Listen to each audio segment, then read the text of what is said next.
All right, everybody. Well, gotten news that we are ready for our next run. Before we do that, however, there is one donation I would like to read. We have a $100 donation from Lane and the rest of the Coder community. Dear Indy, you've been such a role model to me and the rest of the KOTOR community. No doubt there is no one who has contributed as much to this community as you have. So as you celebrate 10 years of KOTOR speedruns, I'd just like to say thank you. With that being said, thank you for that wonderful and generous donation. We are ready for our next run, Star Wars Knights of the Old Republic, by indykenobi, any percent glitchless. Indy, you can take it away. Right before I start my run. But welcome, I'm indykenobi, and as you've heard, I've been running this for 10 years now. I've brought with me my commentator Chaos. Hello there. And we're going to be showing you the any percent glitchless run. So KOTOR speedrunning is split into categories and rule sets. So the two categories are any percent and all quests. We're going to be doing any percent, which is just beat the game as fast as possible, of course. The three rule sets are unrestricted, which allows every kind of glitch. There's no major glitches, which is exactly what it sounds like, and then there's glitchless. Now you might think glitchless doesn't allow any glitches, but if you've played KOTOR before on a PC, you know that it's impossible to play KOTOR without glitches. And so there are certain glitches that are allowed in glitchless because it's impossible to avoid them. So the main glitches we're going to see are something called duration glitch. There's also something called fast text, which we'll probably see once or twice.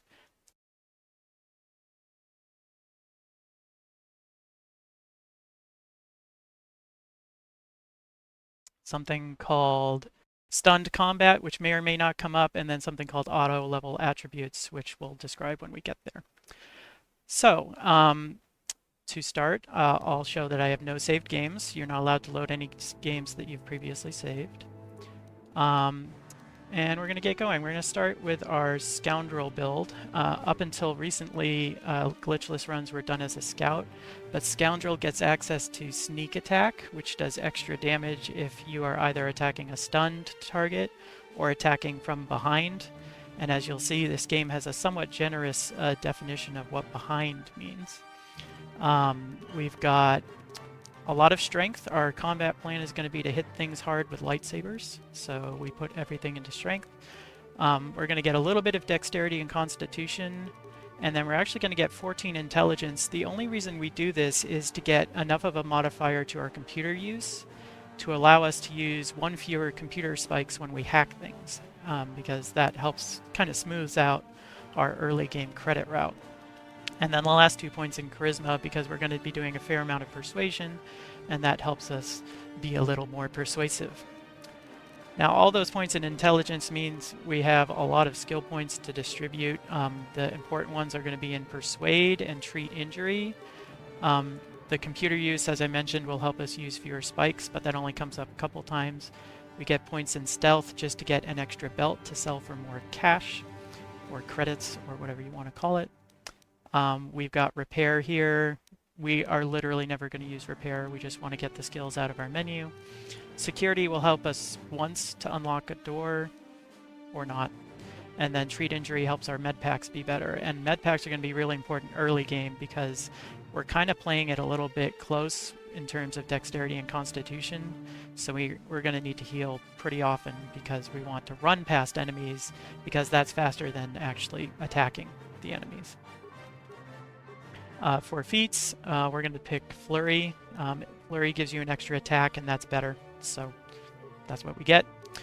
And then for the purposes of this run, I'm going to name our character Go Rescue. And we are pretty much ready to go, so I'll give a little 3-second countdown till time starts. Everyone ready? Okay. 3, 2, 1, go. So it's very appropriate that for glitchless, the first thing we see is a cutscene. There's going to be Yeah, a I fair don't amount think of I've ever seen cutscenes. this It in my is very life. easy to skip cutscenes in this game, but every way to do it involves a glitch. Yeah, Chaos is an any percent unrestricted runner, Yeah, this game so is very he easy to glitch. It, skips all in the fact, it's cutscenes. almost impossible not to glitch Alright, at many points in the run. So, I think that this run actually, there's a lot of a routing skill that needs to be involved. In making sure that you don't mess everything up and don't end up hitting some accidental glitches along the way. Now that the This is caught. so we have Trask here. Trask is the best party member. Unfortunately, he's only around for the first 2.5 minutes. He's going to be kind of our hard carry for this End Our Spire segment. And unlike most other places in the run, we actually have to kill these enemies because a lot of the doors we're going through are actually locked until we kill the right set of enemies.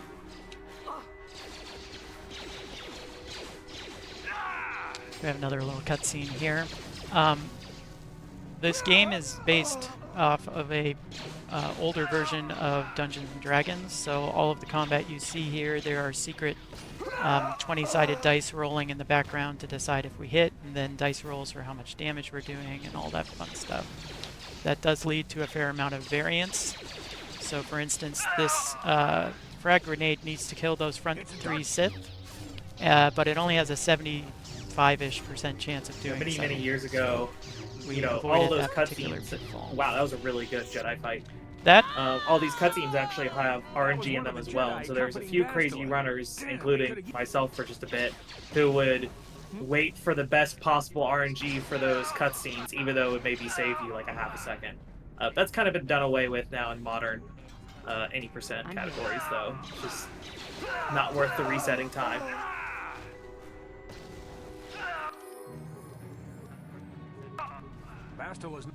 So I did a pretty specific set of movement there so that I could get to the door right as I leveled up to 2 and open the door before Trask talked to me.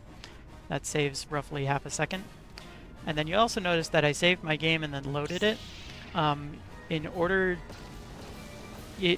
Duration glitch won't happen until you have loaded a hard save. And so by doing that save and load there, I make it so that as soon as I get to Terrace, I'll have duration glitch active. So what duration glitch does is basically take any temporary buffs you might have, such as force speed or adrenal strength, and extend them when you go through a module transition from one module to the next. So the benefit of this is that it doesn't extend them by just a little, it extends them by a massive amount. And so even though Terrace is going to take us about 20 minutes to get through, we're going to be able to use one set of stims at the beginning and then not worry about it for the rest of Terrace. So this is really useful because we can sort of plan specifically when we're going to use stims and which stims we're going to use, and it's very consistent, as opposed to, having to buy like enough stims to possibly use some if we need glitch is to, actually one of the very first glitches that was kind of like put into KOTOR routing, if I remember correctly. And it's still one of the least understood. I know that there's been a lot of work put into it recently on trying to map out how all of the duration ends up working. We understand why it works conceptually and how it was put into the game, but we don't have a full mapping of how much duration you actually get per save or per load.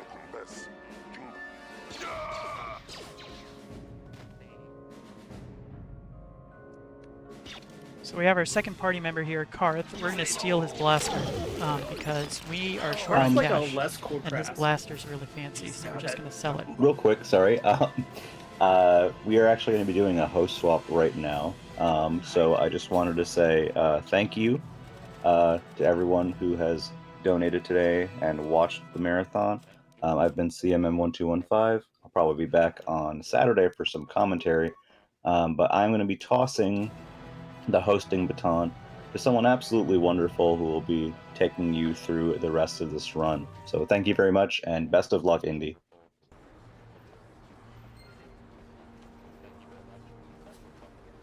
Thank you. And thanks to everyone who's keeping this marathon running smoothly. We appreciate all of your hard work behind the scenes. So let's talk a little bit about party members. Party members in this game are not the smartest. They can be a double-edged sword. They can be very useful for things like this, where we are sending the where we have to go in two different directions, so we just send a party member in one direction so that we're able to sort of cut down on movement time. But I'm saving and loading here because if I just tried to run forward here, Karth would not follow me.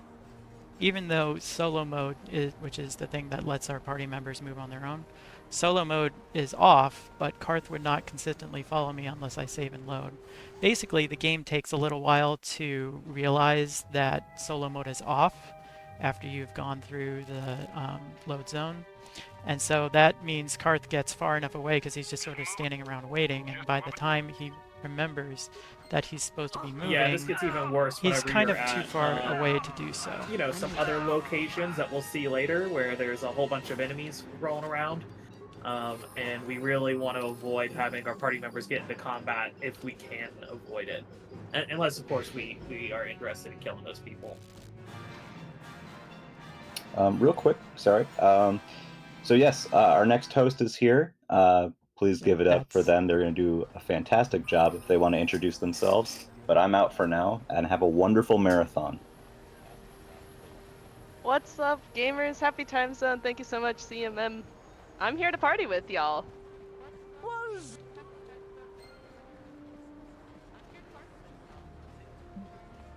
Welcome. We are doing some KOTOR. Alright, so we have some Sith armor here. I do not want to talk to Karth. There's an incentive to wear the Sith armor, I believe. So if you're interested in that, you can donate for that if we're not already there. It has a couple of very amusing effects because normally you're supposed to lose the Sith armor when you talk to Gadden inside the Beck base here in a couple minutes. But by just letting Karth keep wearing it, we can actually keep it without even using any glitches. And as I said, it's actually pretty amusing. So, we have about 20 minutes at the 20-minute mark for of the run that Sith armor, we did meet that. We have was a goal of $750. We have raised so far $767. So thank you so much, chat. We will get to wear the Sith armor.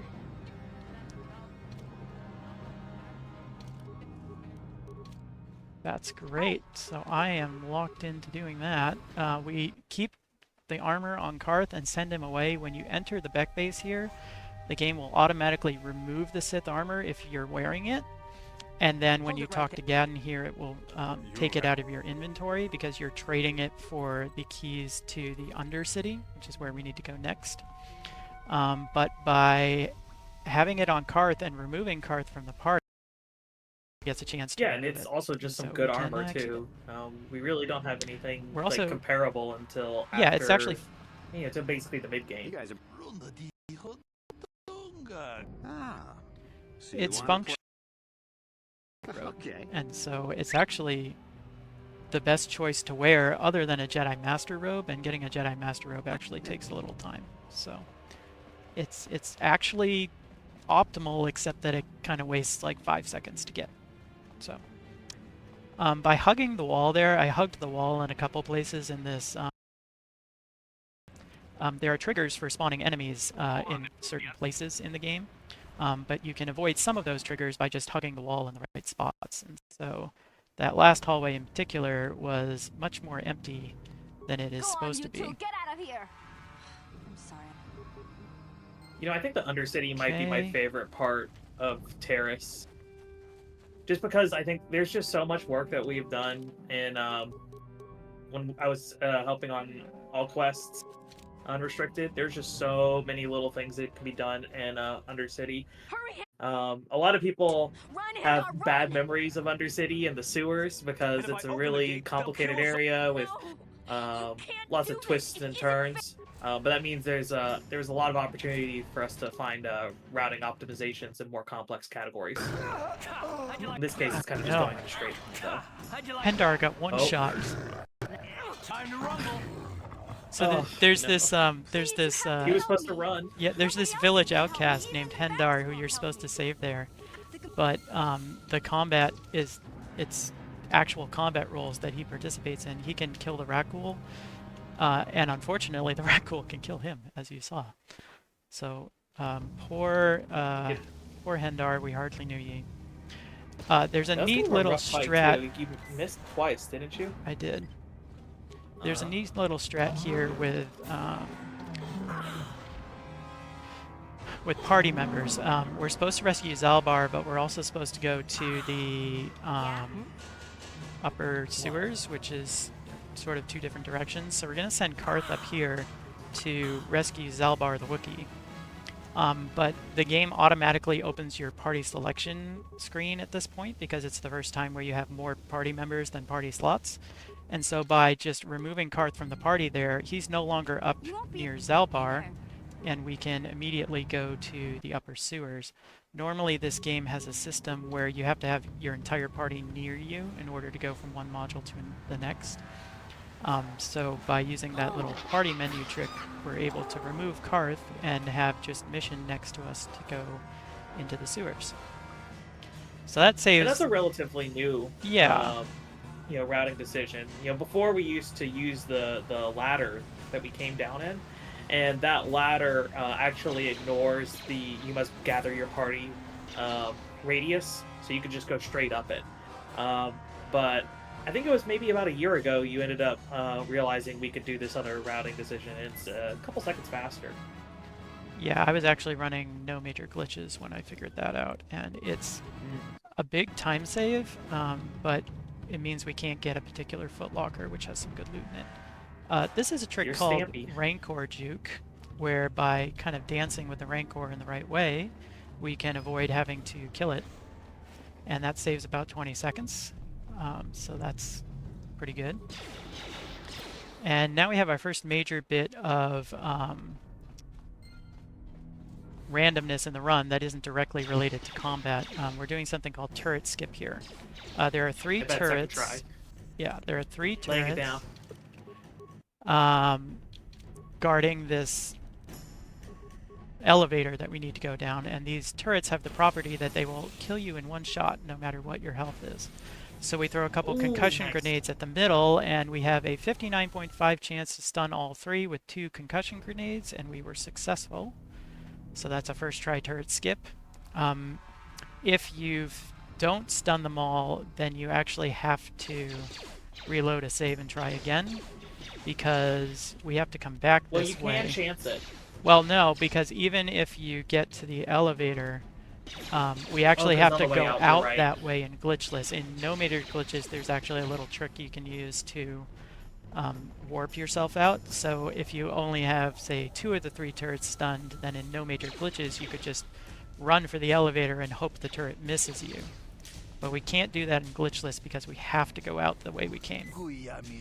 Sorry, I'm too glitch-pilled. I just don't... That's okay. Don't understand glitchless. We have the option there to talk to Candon Ark, who's Brejik's... This is kind of scary. Good. Oh, man. Okay. Which is... So... Basically, this segment of the game, there's a gang war going on between the Hidden Becks and the Black Vulcars. And we have sided with the Hidden Becks here to go get this swoop bike accelerator that the Vulcars stole from the Becks. You have the option, however, of instead of stealing the accelerator to side with the Vulcars, and then they want you to go and kill the leader of the Becks, who's Gadden Thek, who we talked to earlier. It is faster for the glitchless speedrun to side with the Becks and bring them the swoop accelerator. But in the any % unrestricted run, it's actually faster to kill Gadden before you ever talk to the Vulcars, and then you can go and tell them, oh, hey, I did this thing for you. And they're like, great, come with us. We're going back to the hideout here. This game has a fast travel system. And when you return to your hideout, it sets your transit point so that you can go back there later. Normally this isn't very helpful because you'd have to go all the way back to your hideout in order to make use of it, but we're about to do the swoop racing sequence here. And at the end of that sequence, the game automatically sends you back to the hideout. And so because we just set our transit point in the cantina there, Javier's cantina, we'll be able to go right back there after we are finished rescuing Bastila here. And now it's time for pod racing. I mean, swoop racing. Yeah, swoop racing is actually a really interesting part. We have a ILs for swoop racing. There are a few different planets where you can swoop race on. In this particular race, we actually don't want to go all the way up to the max gear because we can keep getting more acceleration, which is faster than if we go to the top gear and it'll max us out. We don't get as much acceleration. There's been a lot of really interesting things that we've done recently. It's kind of petered off as people got busy. But there's a lot of optimization to be had in this category. I can't quite remember what the IO record is for this. I want to say it's... So the laps here are actually different because the game actually makes you accelerate faster for each subsequent race. So on the first lap, the record time I think is 22:88. Anything under 23 is considered really good. It's kind of tricky because the single lap record is a little messed up on this one. Yeah, so there's actually a glitch you can do to make the extra acceleration stack for this race. So I think the single lap record is actually like 11 seconds. But you do that by like starting the swoop race dozens of times to stack enough acceleration so that you're just like flying through the gears. Yeah, you basically go to max gear at like the very first second of the race. It's very funny to watch. Also, shout outs to TLN. The ladies love me. They've put in a lot of work on all the swoop races, especially into Terrace. And they did it basically by brute force. They were fantastic help in getting all these IL categories more competitive, and they also speedrun some of the other categories as well. So shout outs to them. Okay, so that Brejik fight can be a little bit tricky because he has a fairly good chance of saving against the frag grenades that we throw at him. But that one was relatively smooth. Alright, this is where we're going to make use of that transit point. Relatively smooth. Yeah. Oops, sorry. Sorry, relatively I was going to say, yeah, we've got a donation from Markham Agnes. $25 says, good luck, Indy. Thank you. And that went towards the purple or the violet lightsaber color, but chat, violet is very much in the lead, but we can change the color at any time, and I think we can't have a purple lightsaber yet. So if we could get some other color in the lead, maybe we could see some more colors in this game. Exclamation point donate in chat. Yeah, so the violet color crystal is not available until about halfway through the run. It'll be as we're leaving Tatooine. But the other four colors, red, green, blue, and yellow, are all available shortly after we get our lightsaber at all.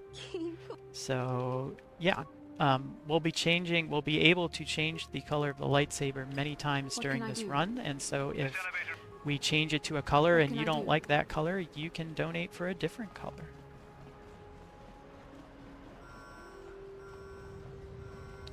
There's going to be about... I don't know. I'm kind of for yellow lightsaber. I don't know why. I like the Bastila saber. That's a good one.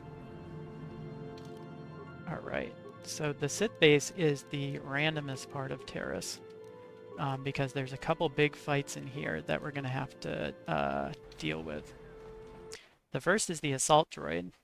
The assault droid is tricky because it is a droid, and therefore it's actually pretty hard to stun this droid, because the only thing we have that can stun it is a concussion grenade, and that turns out to be I'm here. just a 55% chance to stun. So we're going to have to get lucky. And then we go to the Sith Governor, which we'll talk a little bit more about when we get there, but he's the first Force user that you fight, and he can do some bad Force things.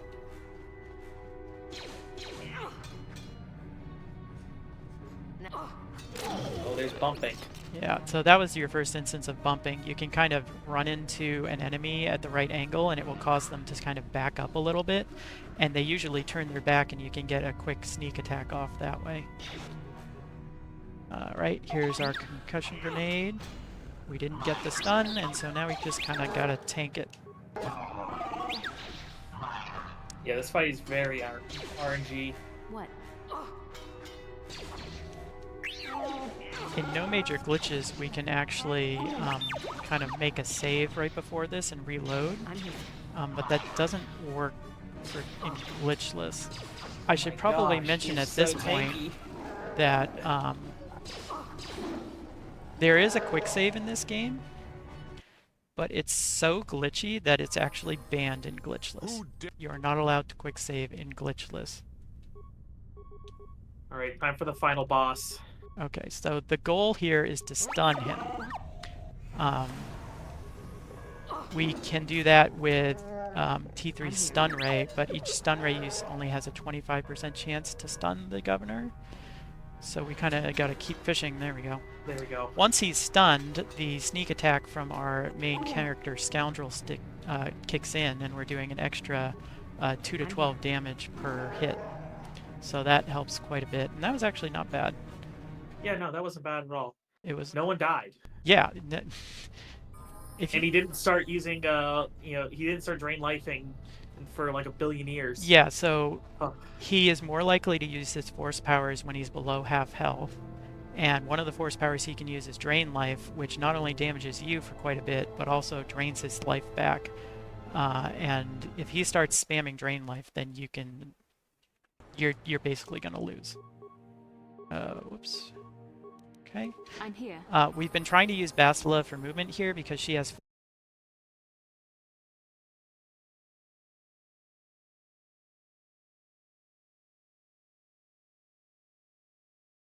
form of movement in general in glitchless, with the exception of force jump, which we'll talk about in a little bit.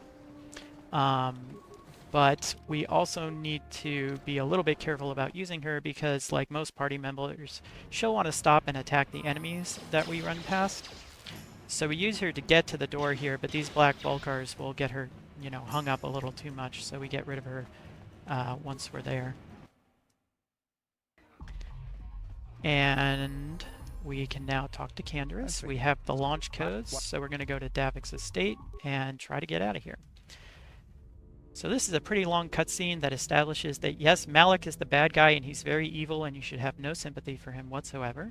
Perfect, so if because we there's have some anything, great announcements for that the y'all. Reminder host for has chat, for you're us, watching this is a No good time Glitches for it. Allowed 2025, which is an annual charity event featuring speedruns that we're not trying to do too many game-breaking glitches here.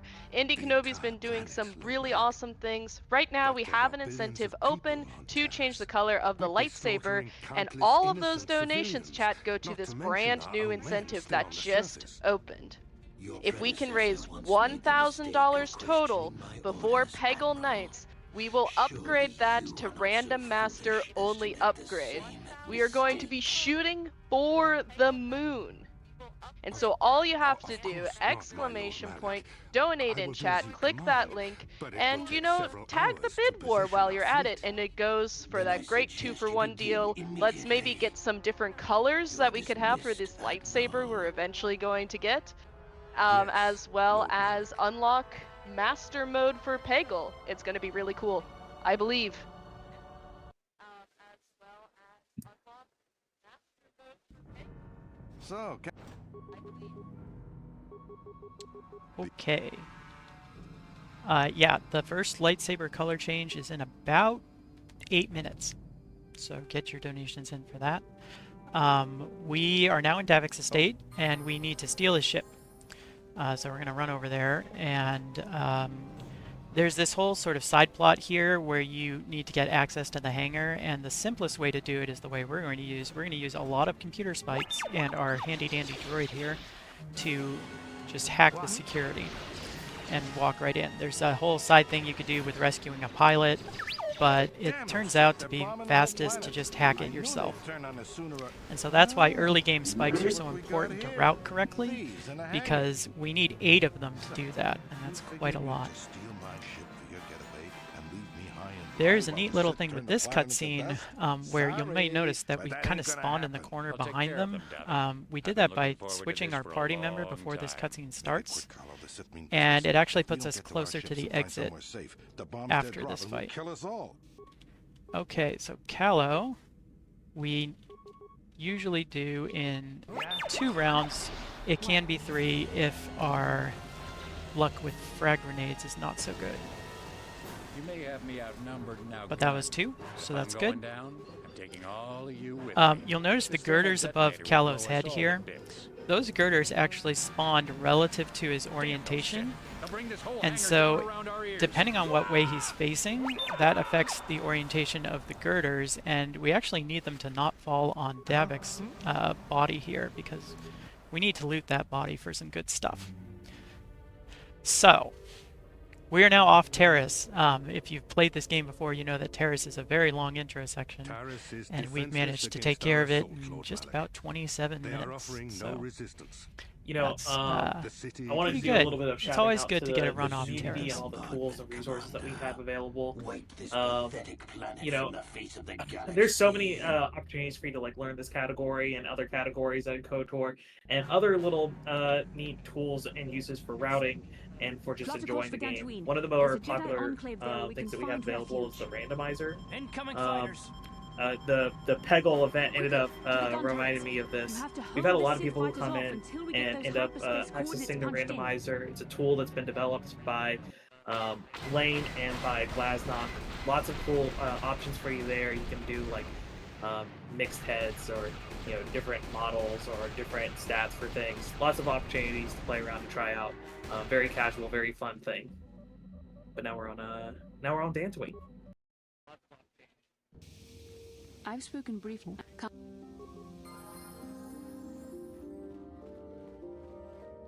Okay. We are on Dantooine.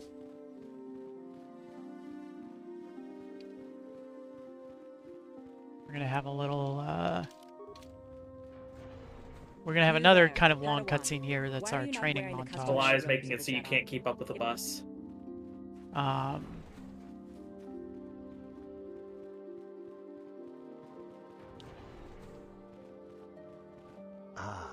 So you are the one who rescued Bastila. It is appropriate you are here. We have been discussing your While we're keeping up with the bus, mind if I read a quick donation? Jar, a member of the Jedi. With me, We had are Master $25 from Master Glasnock. Let's see. and of I don't know course, if I the said that chronicler correctly, of but thank you so much for your Please go donation. ahead. And they Padawan donated Bastila, towards I am sure the you are lightsaber already being familiar with. red. Now, chat, good news. As we said, Violet right now is very much in the lead, but we can't get a Violet lightsaber until much later. So, whatever that second place is gets to be our color in the meanwhile, if you'd like. So right now, red is in the lead, but it only has $25 towards it. So if you like blue, green, or yellow, donate towards that. And remember, all those donations are going towards upgrading our difficulty for Peggle Knights later.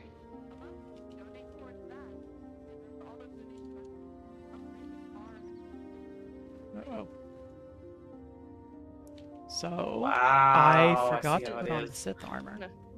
So please don't pay attention to what's going on And right thank you now. all, chat, so much And for look, raising we all have that Sith we armor. did there. That was a total of $750 total over the course of the marathon to put on that Sith armor. Thank you all so much for doing those donations. That's awesome. Bastila has told us of a most I unusual knew development. I was going to forget that. She claims I just knew you it. and she have And then I did. The path you Okay. have chosen to walk is So, difficult. here we are in Sith armor. You can see we are Intensive training a training Sith will soldier prepare in the you ways of the physically for Force. demands of the Order. This run is Meditation extremely will teach you to channel the glitchless, power but of no the one said Force. anything about cheatless, so... To truly I understand think the way moderator of is the going to have to Jedi, discuss this later must on. open your mind to Okay, so, knowledge. Seek wisdom in the teachings we of have the greater Violet in... masters of our Order. The Jedi Yes, is yes. never alone. Others in the Order will always stand Apparently by I you. am now joining the dark You side. and Bastila share a special Yes, right now not Red is So in I second think I place heard with Violet is in the $25, lead, but but chat Red can is change that second? at Is any that right? time. The way of the Jedi is difficult. It requires great discipline. Okay, we are Yet about even to though get you are a mere our apprentice, lightsaber, your but we won't potential is actually have color unlimited, crystals for and your another like progress 3 minutes after amazing. that. So right In all after my we fight years, I Juhani have is going to never be Thank our you you very know, first much, chance chat. to You change. know what So to I do. will ask in a couple minutes which As one's the the beginning. resident Sith Lord, I have no problems with this. I think Red's great. I am Fantastic honored choice. to welcome you fully into the Jedi Order. Soon. I just want to point out that we're now invisible. This is a side effect of going through the training cutscene with the Sith armor on. So we are going to be invisible for the remainder of our time in the academy. Which is Do you know actually why this fairly... happens? I mean, it's not forever, but it's a little bit at least. So the way the game kind of codes Sith armor is it's designated as a disguise. And disguises have kind of special properties where they can sometimes armor. And so that causes some weird stuff to happen when the game doesn't expect you to have a disguise, because right now you're not supposed to have any access to a disguise at all. But obviously I'm wearing one, and so it just doesn't know what armor to put me in once the cutscene is done.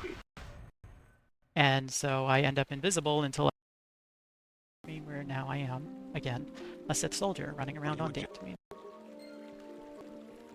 So was that a glitch? No, it's an amusing cosmetic side effect. Oh, interesting. Okay. There'll be side effects throughout this run. So what I'm hearing is that I can do this in a run and it'll be valid. That is correct. In fact, Okay. I actually got a new world record in this category 2 days ago, and it has the Sith armor on because I was practicing. So yes, if you watch the I haven't world watched that run record, yet. if you watch the world record for any percent glitchless for this category, you will see an invisible Sith trooper for 2 minutes. Or I guess you will not see an invisible Sith trooper for 2 minutes. Okay, so this is a diversion from what we would normally do. We have to go to the Crystal Cave on Dantooine in order to collect the color crystals for our incentive.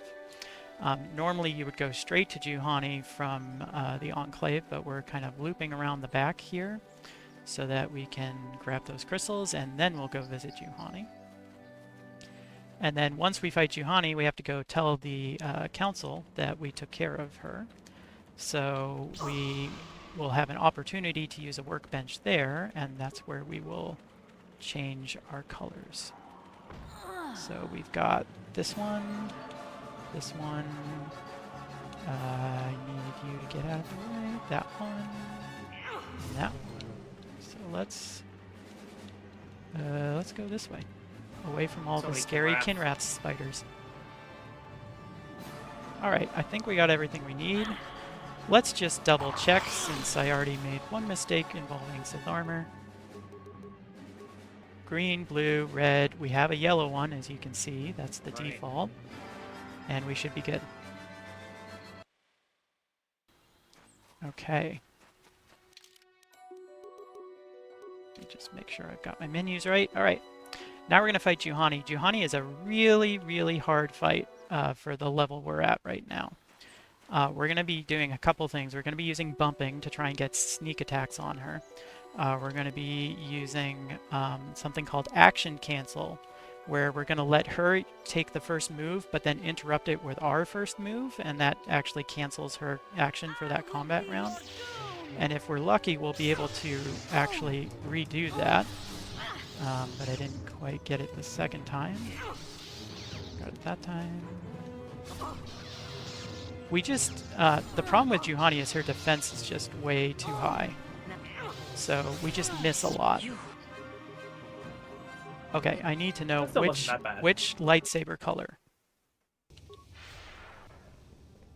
Right now, our lightsaber should be red. Okay. Is that red in second place, or did it overtake violet?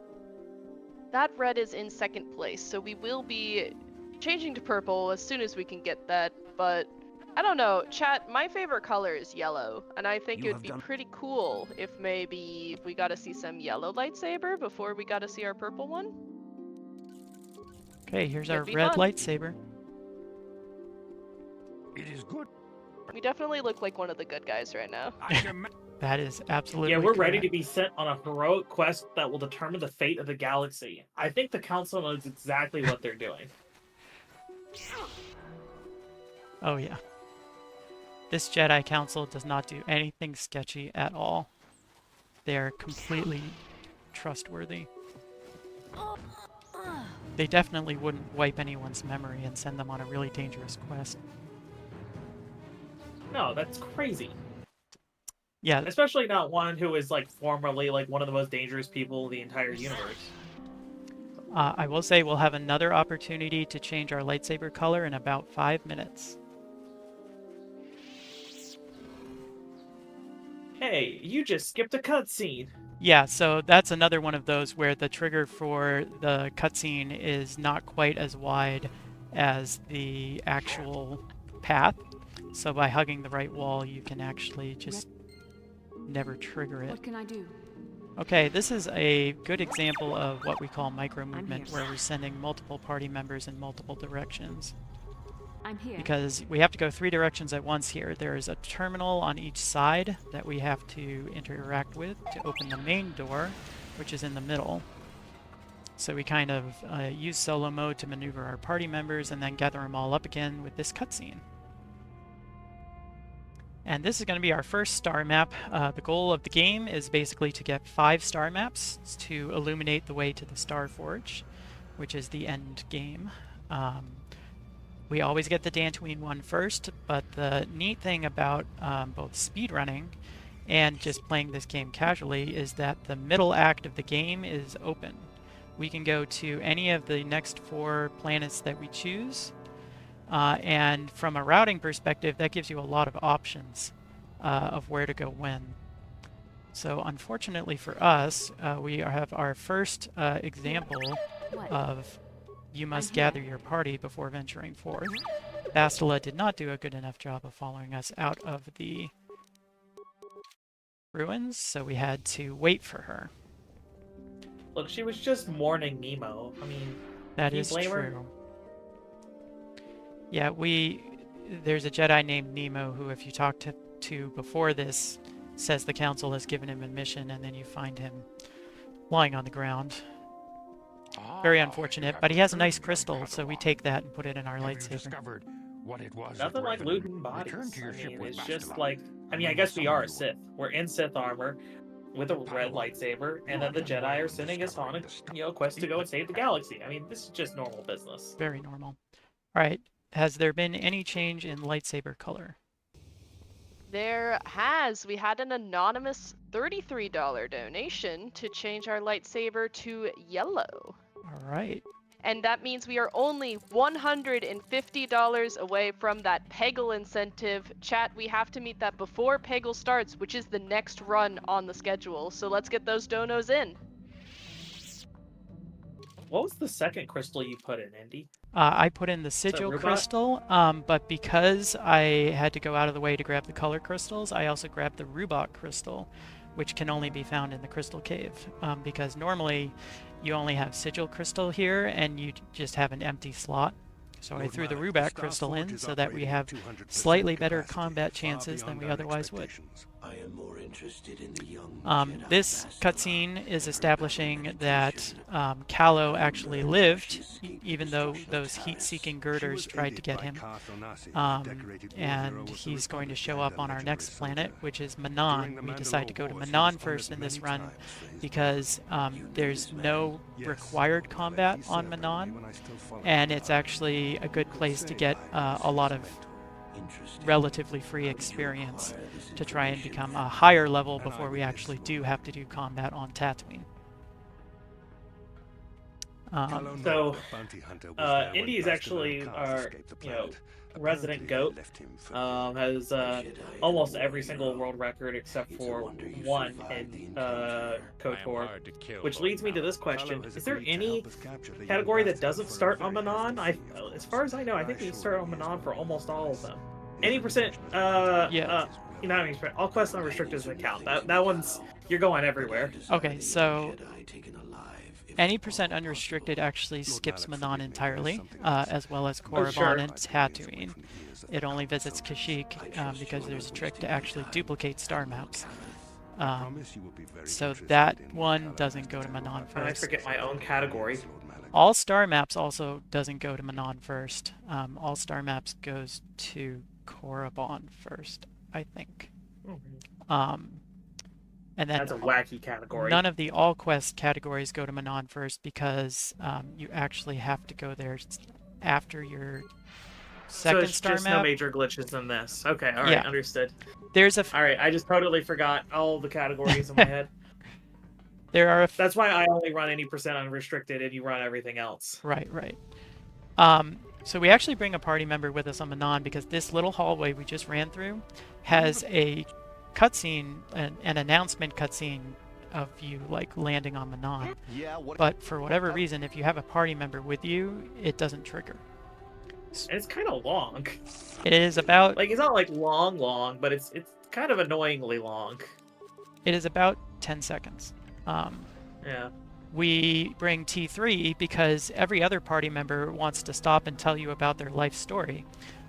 So if you bring a different party member, then when you get to the main hallway, they'll stop you and Juhani will tell you about her life story. Karth will tell you he doesn't want to talk about it. Bastila will give you a lecture about staying true to the light side or whatever.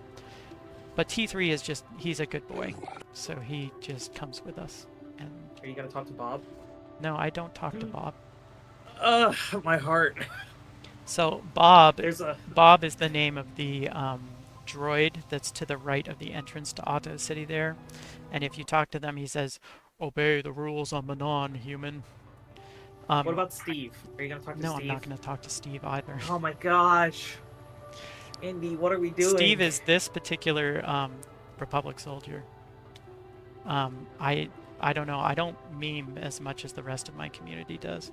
Welcome to Andy still has a sanity. That's the problem here. At some point, when doing a lot of these runs, one of our other runners basically just started to name that droid Bob. And I don't know how we ended up coming up with Steve. I think it was just a particularly unhinged day. I tried to name the Jedi on the Endar Spire Claire, but I don't think that really latched on. I think it's because you have to be really unhinged with it, Indy, and you're too composed. That's true. All right, so we're about to go into the Sith base, which is one of the more dangerous parts of Manon, because we're going to be running past a lot of enemies that are going to be trying to kill us. So we're going to use some buffs here and try not to get shot as much as possible.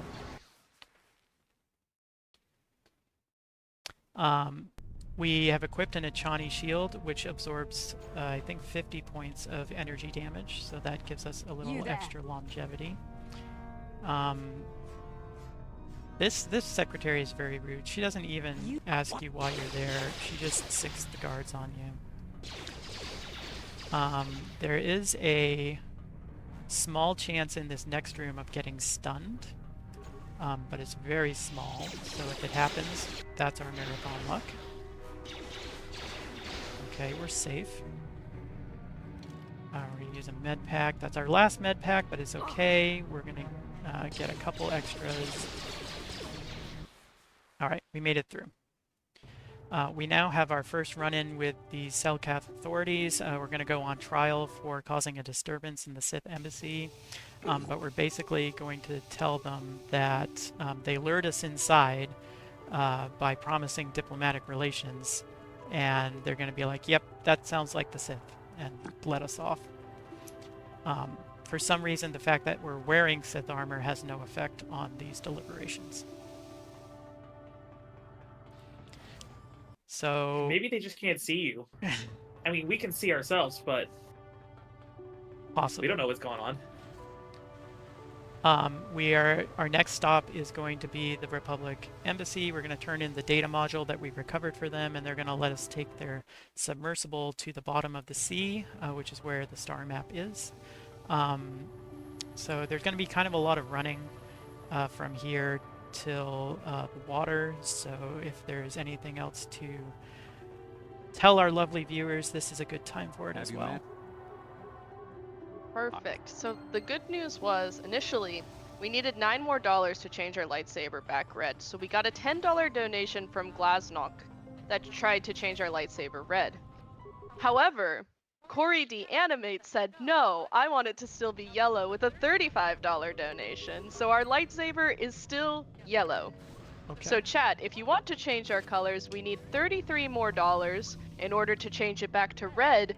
Or if you really like yellow, we only need $68 more towards yellow, and then it overtakes violet, and we can keep our yellow lightsaber. I really like the yellow lightsaber.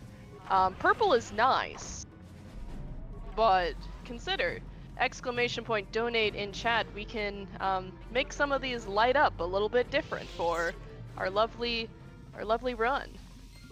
Where's blue at? No one has donated towards blue or green yet.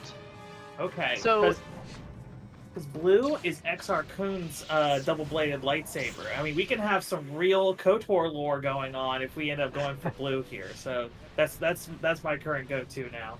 I love the activity on this though. It's great. yeah. We have about So if we want blue, we need $1 more than 68. okay. We have about 5 minutes to the next color change opportunity. Just so Chad, everyone I believe knows. in you so much. $1 more, or even 1 cent more than $68. 6801, we could have a blue lightsaber. So this underwater section of Manan is notorious for being very slow because we are forced to wear the scuba suit, which is another disguise, and the scuba suit has a much lower rate of movement than not wearing it. There's actually a cool glitch you can use to wear the Sith armor under the sea, but of course that's a glitch, so we can't do it in glitchless. We also are going to be taking care of these Firaxa Shark by using the sonic emitter, which one-shots them, which is only fair because they one-shot us by eating us. So we're going to take care of that as well. We're also very closely tracking our experience here. So you notice I can hover over my portrait in the bottom left, and we can see that Go Rescue needs 600 experience for the next level. That's exactly where I expect to be at this point, and it's actually really clever routing, if I say so myself, because if we're level 6 for this next conversation, then we are guaranteed to pass the Persuade check. But if we're level 7, we actually have a 50% chance of failing it because of the intricacies of the way Persuade works in KOTOR. So by sort of carefully tuning our experience so that we're not level 7 yet, we can just mash through this conversation without worrying about it. We're guaranteed to pass the Persuade. And then the next sharks that we take care of outside are going to get us to level 7, which is where auto-level attributes comes into play.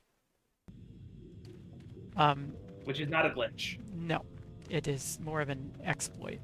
So whenever you get a level up, the game decides whether you should have an attribute, skill points, feat, or force power, or any combination of those.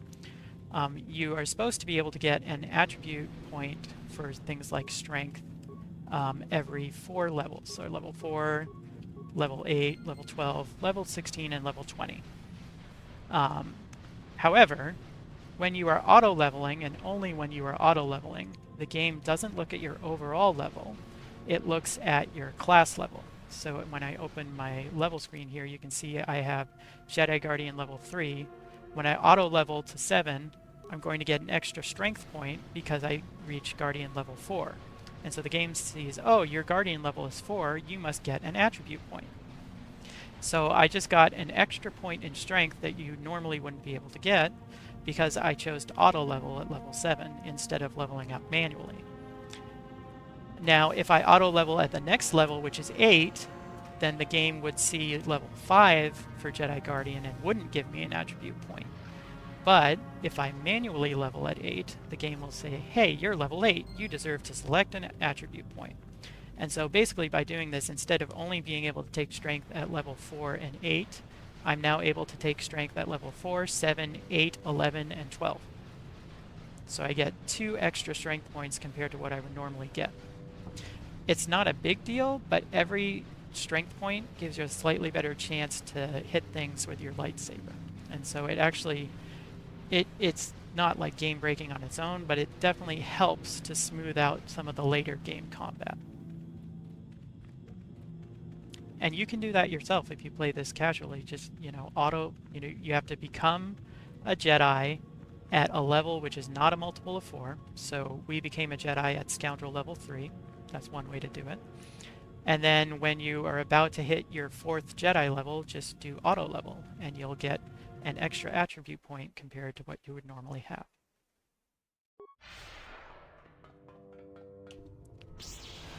Okay, now we need to actually take out some of these droids in order to hit our experience thresholds. Oh, that's not good. Ooh. Don't do that. So he got me with the carbonite projector, which not only what is happening? so I'm slowed because of the carbonite projector, okay. which means I couldn't actually move. Even though it didn't look like I was frozen, I was slowed enough that I couldn't gain enough momentum to start moving. So that's actually really unlucky. I've never actually been carbon froze there in that spot. Oh, You've returned. there it is. That never happened before.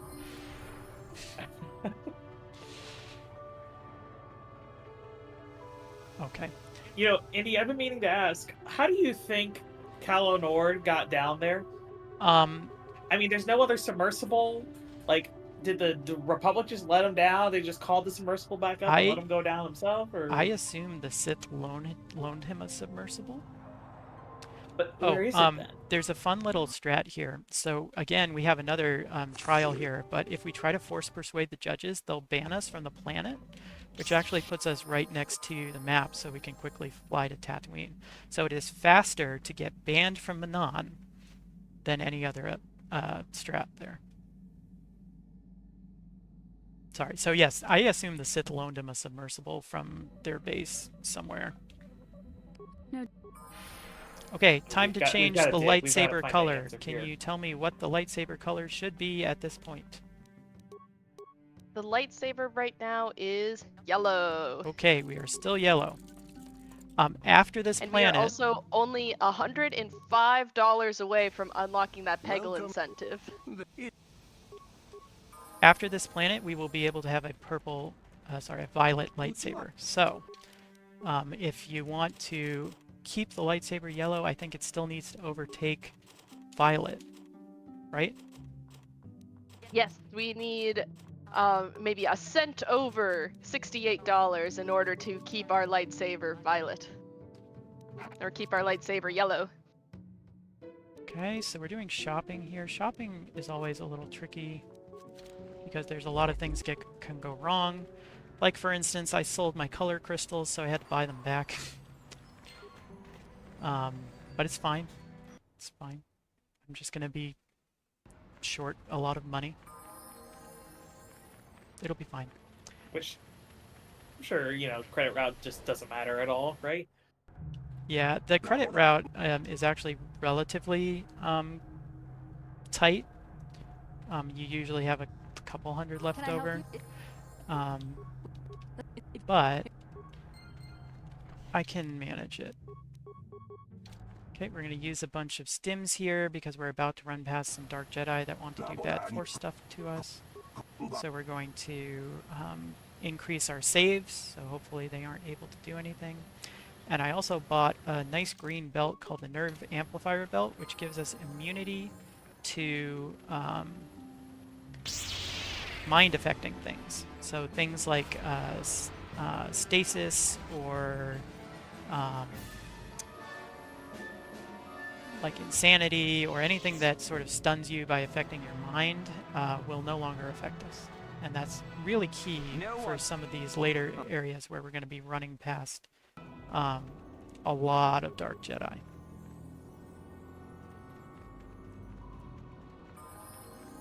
Okay.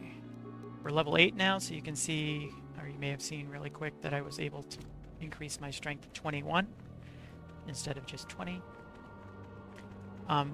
There's invisible triggers all throughout the desert here that will cause the sand people to ambush you. And so my movement is going to be somewhat carefully tuned to avoid those invisible triggers. They're basically giant octagons pasted onto the desert sand. It's possible to use some tools to actually make those triggers visible. And so I was able to use those to sort of plot out the most efficient movement through the invisible cutscene minefield that you can't see. Alright, we have to kill some sand people. Fortunately, we got stunned by this grenade, which is unlucky.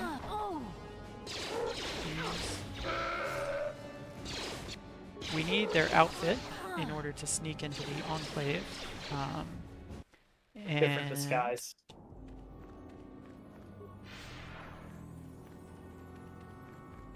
Fortunately, You gotta have a few disguises under your belt, right? yes.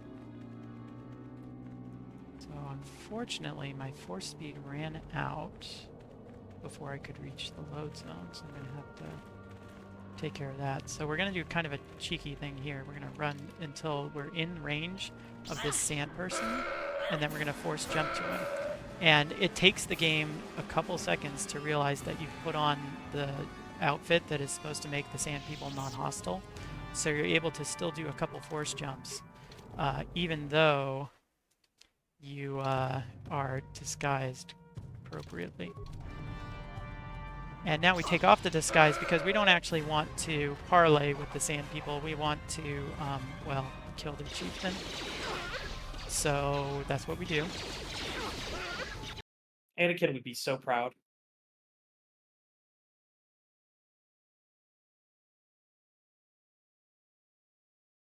Anakin would be very proud of us. This is one of the most dangerous points as well in terms of staying alive. You can see that my health is disappearing somewhat quickly. Did I actually do that? Now we get out of here. It's actually important to kill as many of these sand people as I can because each one gives me 250 experience, and there's a pretty important experience threshold coming up. I really want to be level 9 before I have to fight. Slight spoilers there. So, I've killed as many sand people as I'll be able to, and it looks like I'll have enough experience to reach level 9 correctly. So, as we kind of walk through the desert here, I kind of want to ask about history of KOTOR. So, Indy, you've been running this category, not this category, but this game, what, for 10 years now, right? I think yesterday was your 10-year anniversary of it. that is correct. So you have seen this game through many iterations. We've actually even like given them some terminology over the years. I have to say that like I don't know what this game would be without you. I know Lane kind of did that statement at the beginning where he was talking about it, but for real, this game would not be where it is without the work that you've put into it. And all of the routing and assistance that you've had in breaking it all down. So just kind of want to get your thoughts on like what your experience has been running this game over the past few years. Well, so for some context, the estimate for this run is hours and 10 minutes, I believe. My first KOTOR speedrun, full run, with all glitches allowed, was 2 hours and 26 minutes. So the glitchless run is now significantly faster than that. I do want to stop and talk a little bit about this fight that we're going to do. So this is one of the first fights where we're actually using all 3 party members to help us attack. And we're going to be setting up stuns with both of our Jedi here, which, as you can see, can either stun the enemy, or if they save against it, it still lowers their defense. So it makes this fight much more consistent. We'll do a couple other of these. There's only a few fights where you really need all your party members to help you out, but that's one of them.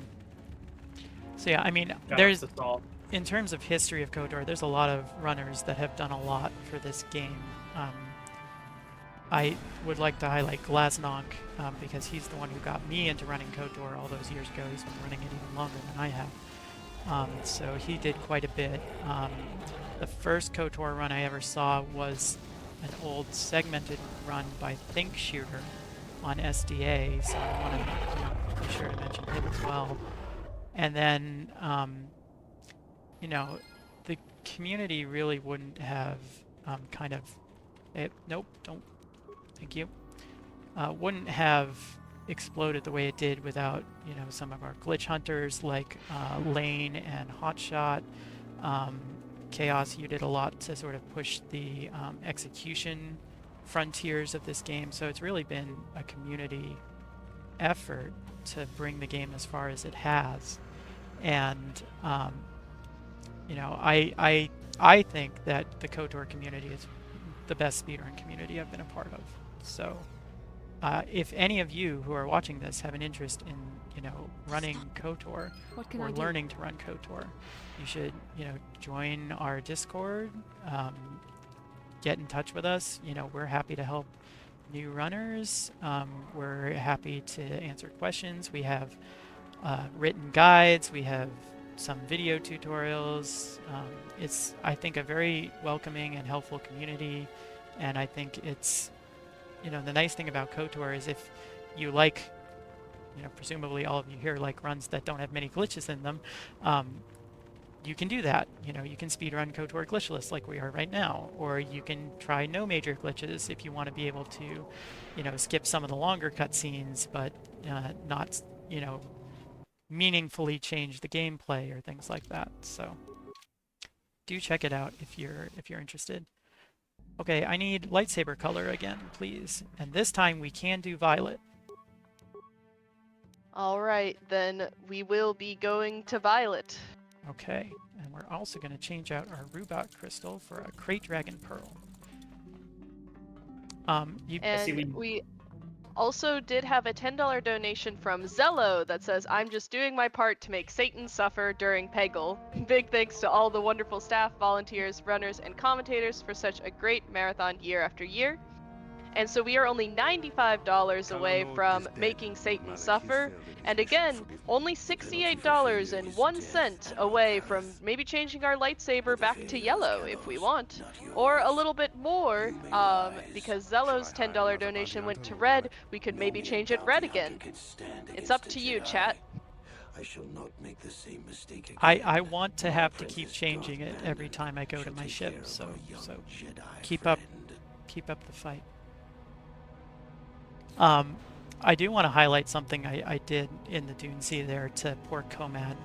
If you know the story, Komad is a hunter who's been hunting this Crate Dragon, and he describes to you his plan for eliminating the Crate Dragon by luring banthas over, and so the Crate Dragon comes out into a bunch of mines. And so unfortunately for Komad, if you don't kill him, he tries to talk to you again after you escort the banthas. So it's faster to listen to his plan, say you'll help him, and then kill him. And do it yourself. And so that's pretty cold. But don't worry, this is a light side run.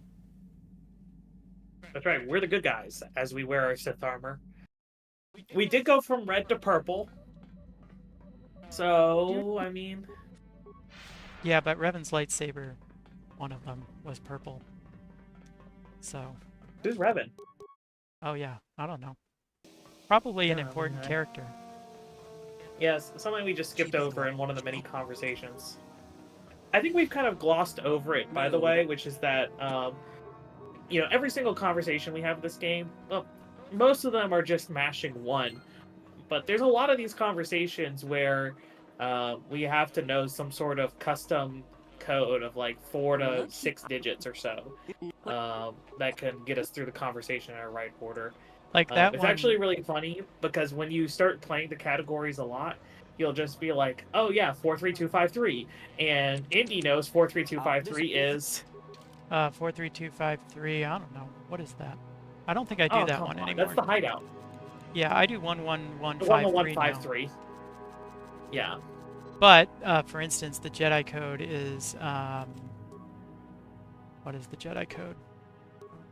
See, this is where my lack of knowledge- 11633264. Sure, that sounds right. I think that's right. The 1-1 is the first conversation, and then you have to. All right. No, I know. We're gonna Something like that. You kind of just do them, but it's pretty fun. Whenever you're like deep into it, and then you've got a few other runners, and you just like to start like talking in these numbers. It's a good time. Yeah, the puzzle in underwater to with the Kolto control right before the non-star map is 124254525. So you just start talking in numbers. I think the worst one is or was in KOTOR 2, where there was a point when we needed to get a lot of alignment from Kreia. So it was about like 20 inputs or so in a conversation with Kreia. Is there some Fantastic. Was a lot of finagling for that one. I don't ask me. I have no idea what it is. It's way too long, and I don't play enough KOTOR 2 to know it. But I know it existed. Okay, so here we are in Korriban. We have infiltrated the academy by signing up as a student, and in order to reach the tomb where the star map is, we need to get enough prestige to convince Uthar that we're the most promising candidate to become a Sith. Somehow he doesn't just trust the armor. So the quickest way to get prestige points is to turn in Kel for his doubts, help Lasho get the holocron and kill her, recite the Sith code to Uthar, and snitch on Euthura's plot to overthrow Uthar. And only one of those requires us to leave the academy, and that's Lasho's holocron. So we're going to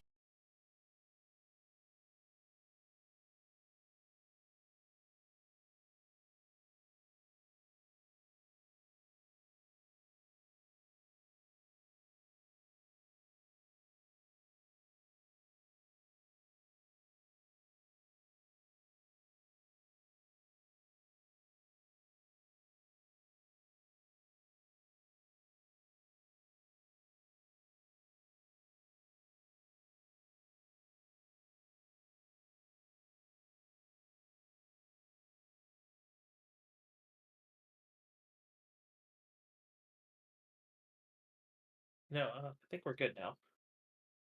Got you here.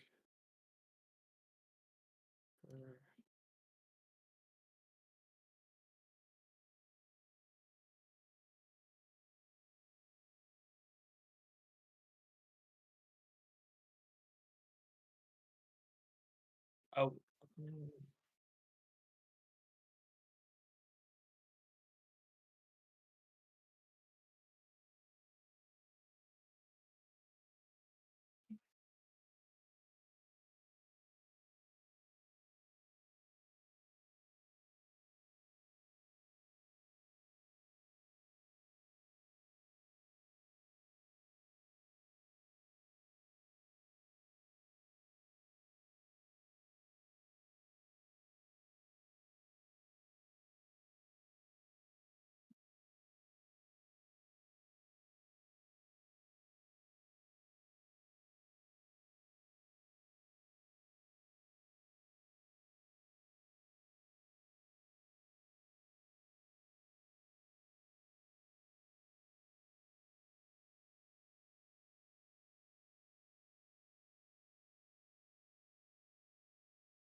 Chat, just so that you know, I gave the most inspiring speech of all time. I have rallied the troops and we are marching towards that Peggle incentive. However, unfortunately, the Sith armor did interfere with my ability to chat with all y'all. And so what I really need is some support to make it through this really, really rough time we have going on, which are the Sith are trying to overtake the Knights of the Old Republic. And right now we have a purple lightsaber, but that could change. For a donation of just slightly more than $68, chat, we could have a yellow lightsaber, and that, I think, would help arm me so that we could continue on and help fight against the Sith. But hang on there with me. We're making sure that we can take this stream back over again.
Good news, chat.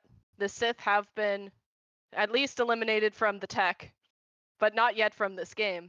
Therefore, let's go back to indykenobi, continuing to run this absolutely amazing KOTOR run. Thank you. Darth Bandon cast force internet crash, unfortunately, but we took care of him for his perfidy. So it's kind of a fun strat. You leave your main character and T3 to fight the Sith while Juhani runs through the valley to Lasho. And as long as the droid and the Sith are able to kill Bandon before Juhani reaches Lasho, the cutscene triggers and warps your whole party over here so that then you can take out the Tukata. And when Lasho tries to turn on you, inevitably, curse your sudden but inevitable betrayal, you can then take her out too and take the holocron. Don't believe him for a second, guys. I saw him open up the cheat window and just said, kill Bandon. I saw it happen. All this was pre-planned. It was all a setup. It was a ruse. You know, I'd like to say that's not true, but since I've already demonstrably used cheats in this run, I have no leg to stand on. Shoutouts to the tech staff for getting us back up and going again, and I apologize for the delay. I think I mentioned it once before, but force jumping is actually the fastest form of movement in this game. But obviously you can only force jump if there's an enemy to jump to, and you have to have a clear line of sight to them. So your opportunities for force jumping are somewhat limited, and that means that when you're not force jumping to things, you want to have force speed active at all times. There is a really fancy glitch that Hotshot, who showed himself in the chat earlier, is able to use to jump through walls with force jumps. It's very difficult, it's very tricky, and it's totally not useful in any situation we found in the slightest. But it's very cool. So if you ever want to check something like that out, I'm pretty certain Lane has a demonstration on his YouTube channel, which has demonstrations of all the glitches that you will not be seeing here today. All right, so we gathered the required prestige. It's now time to go to the tomb, and Uthar and Uthura are accompanying you here because this is your last test to become a true Sith or something like that. even though I have the armor. So we're going to pick up the star map here, but we're also going to pick up a very important crystal known as the Solari Crystal. The Solari Crystal is one of a few items in the game where you have to have a certain alignment in order to equip it. And for the Solari Crystal, we have to be light aligned. KOTOR has an alignment system where you start at 50. 0 is considered dark side mastery, and 100 is considered light side mastery. In order to equip the Solari Crystal, we need to be at 60 alignment. We are not there yet, and in fact we will not reach 60 alignment until the very end of the game. But the Solari Crystal is so good that it's still worth getting it just to have for the last Starforge area. So, we've got the Solari Crystal. We now have our 4th star map. Dantooine, Manon, Tatooine, and Korriban. The only one left is Kashyyyk, so we're doing pretty well. But as usual, there's always a complicating factor. Uthar and Yuthura are waiting for us, and we have a choice here. We can either side with Uthar and kill Yuthura, or we can side with Yuthura and kill Uthar, and then have Yuthura inevitably betray us and have to kill her too. So, as you might imagine, we just decide to kill Yuthura. This gets us dark side points, which I just explained. We want to be light side to equip the Solari Crystal. You'd think, we want to avoid dark side points if we can. It's only a couple seconds faster to take care of Yuthura and skip fighting Uthar, but the most light side points you can get are towards the end of the game when you have to decide whether to stay true to the light side or turn to the dark side with Bastila. So that actually is going to give us 18 light side points. So even if we're like slightly dark aligned by the time we get there, we'll get enough light side points to get back to light side and be able to equip the Solari Crystal. All that is to say, we don't need to worry about alignment too much as long as we don't do too many murderous things before we get to the end.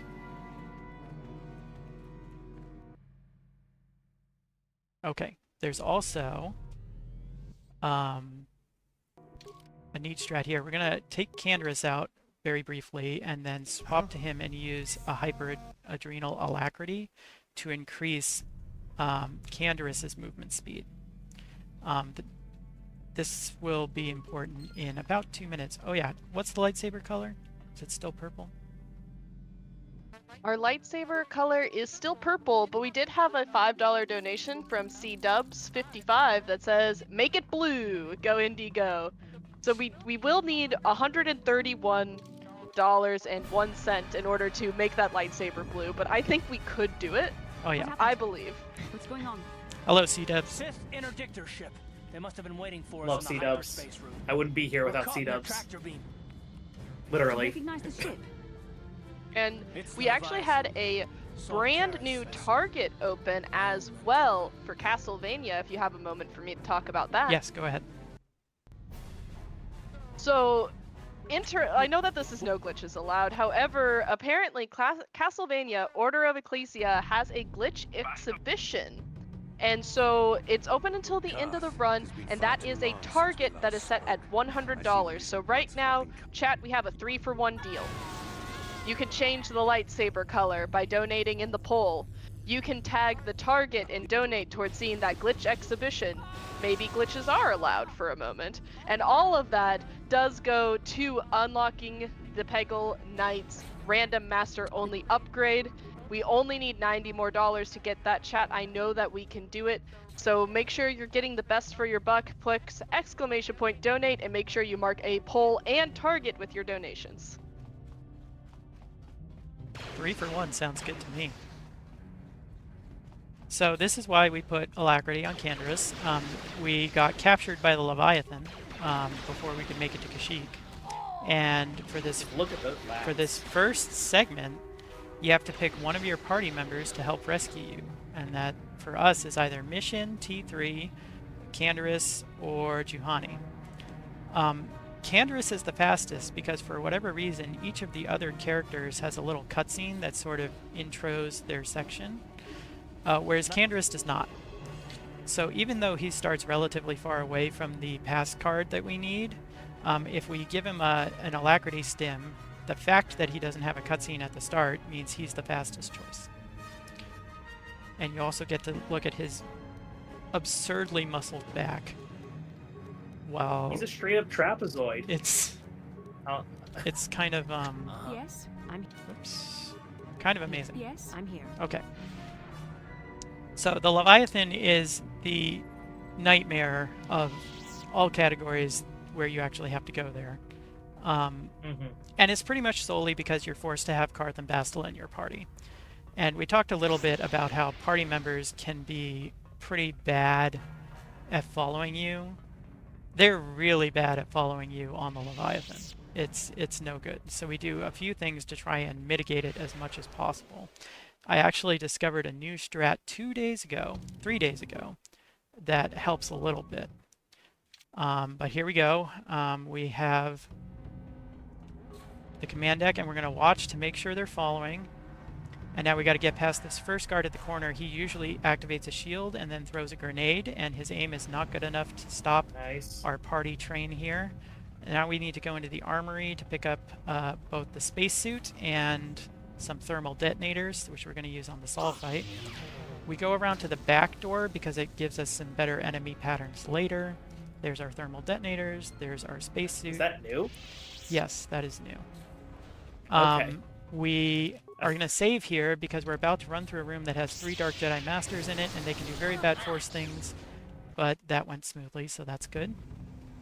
And now we have, oh boy, the spacewalk.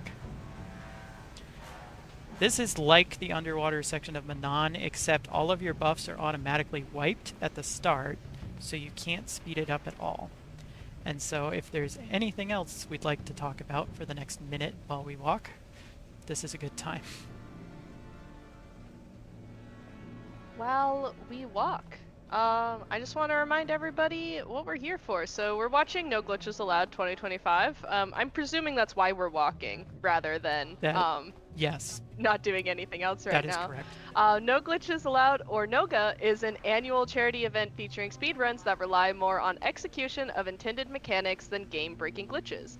NOGA will be live from Wednesday, which was yesterday, through Sunday, raising money for Go Rescue Pet Adoption Center. You can see the full schedule by typing !schedule in chat, and you can also do !donate to send some love to Indy and also meet our milestones and our targets and our polls. There's so much going on right now, chat. I'd love to have some interaction with you. I'm here. So Yeah, this whole section is so RNG heavy, and crossing fingers of, oh my gosh, I hope the party members follow. But I know that Indy's put in some work here recently and has changed some things. So I suppose the one being, wait. This is a new strat. We're using Bastila to enter the bridge, and because of that, we actually keep control of the camera while we have this dramatic cutscene. And now we're going to buff up for this fight. This is a really major fight against Sol Kareth here. We're going to make sure that we have... Did you get Karth outside the door, though? No, he's oh, no, here. He did. Don't He worry. came back in. Okay. There's a part of the cutscene where your characters are automatically warped to a specific spot. So we set up all our combat actions ahead of time. Then we're going to have Karth shoot this guy. Our main damage dealer is obviously our main character here. So we're going to deal as much damage with them as we can. Here's Sol. He has a fancy shield on, which just means he takes 3 rounds instead of 2. He falls down. Because he's plot important, we don't actually kill him yet. We just knock him down. He has a little nap for a little while. It might look bad that Bastila is dead, but their health is set to maximum after this fight anyway for a cutscene. So she'll be fine. She's just taking a nap. Here we go. This is a very dramatic reveal here that we're going to mash through because we don't have time for talking. And so, okay, sorry, I'm going to just defer. What's the advantage there of the cutscene? Of moving around during the cutscene? Of having Bastila start the cutscene? Yeah. The main benefit is to have your party members, our main character, actually kill some of these Sith troopers in here. Because we don't actually want to kill these troopers, we want to run past them, but obviously our party members get stuck. So by killing the two that are closest to the bridge, it helps them get slightly less stuck. It's Oh, because the main character can do it. Yes. Ah, I see. Basically, the main character is the only one who can really do damage, and so we want to do as much combat as possible with them instead of Bastila or Karth. We gave Bastila and Karth weapons, but they're largely ceremonial. They don't actually do much damage. What's Bastila hold? Is that the stick? from She the has Sand the People? Chieftain's Gaffy stick from the Sand People right. Chieftain that we eliminated back on Oh, Tatooine. and is this the new Yeah, so trick for the Leviathan you were talking about? this is a earlier new today or trick. yesterday, was it? So there's an elevator here where we're supposed to have our entire party there in order to use it.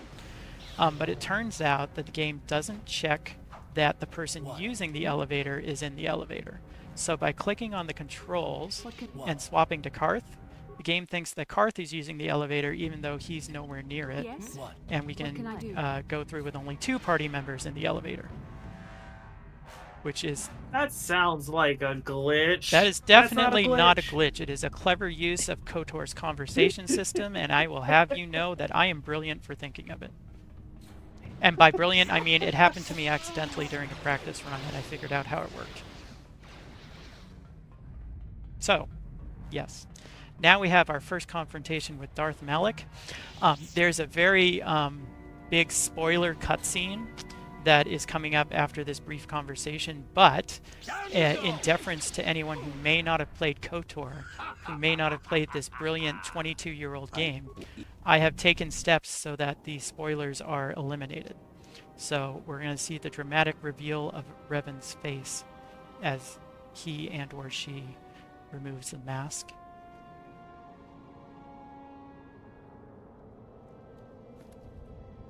It's a ghost! Oh my goodness. Oh my goodness. Ah, Revan's a Force I did ghost, not expect confirmed. that. You cannot. So that's a side effect of having the Sith armor on. You saw before that it made us invisible when we were in the Jedi Enclave. It also makes us invisible during that cutscene. So that's cool. Oh, I didn't see us in the cutscene, so I guess that makes sense. We're somewhere in the background, right? Yeah. Yeah, the way Invisible. this game does cutscenes is it has, at least the cutscenes that are in separate modules called stunt modules, it actually puts your party somewhere in the middle, or like on an edge, and then just pans the camera so that you never see your party standing there. It's actually possible during that cutscene to kill Darth Revan. You can actually take the character who removes their mask. They are hostile, and you can throw grenades at them and eliminate them. Somehow the game doesn't go to the credits after that. Alright, so that's the I have Leviathan. several questions, but I don't think we have the time. What are your questions? Oh, I meant more lore-related questions. I know how it works. Oh, but- lore-related questions. Well, I mean, it's all Star Wars, right? Incoming I fighters. guess so. It's the Force. Well, we didn't talk about this earlier because I was kind of just yapping over it. But these Starfighter encounters, they're the same every time. So you can, if you learn it once, it's completely identical. I think, do we still have the IL for this? I honestly can't remember. We do. Okay, there's a small IL for it. Yep, there it is. It's not very popular. It is not, which means there's probably room for optimization and room for you to get involved. I mean, there's a full second difference between the record, 9 seconds and 400 milliseconds, and Indy's. So you can take the spot from Indy. Yes. And with pretty fair opportunity. So get involved. lots of opportunity there. You can get a world record yourself. You too could defeat me in a KOTOR speedrun. Okay. I've realized that I missed a chance to change my lightsaber color, so what I'm going to do is actually go back on the ship in a second here to remedy that. So, I need to use that. I would like an update on lightsaber color. This is... Our lightsaber is still going to be violet. See, I didn't miss anything at all. I just knew it was already violet. But You chat, reached out if into you the want force. the next... Yeah, but if we want the next time we go to the ship for that lightsaber to change color, chat, we are running out of time. And we still need $90 to get that Peggle incentive met. I know that we can do it. I believe in the Force, and I believe in chat. We have 2 more chances to change the lightsaber color.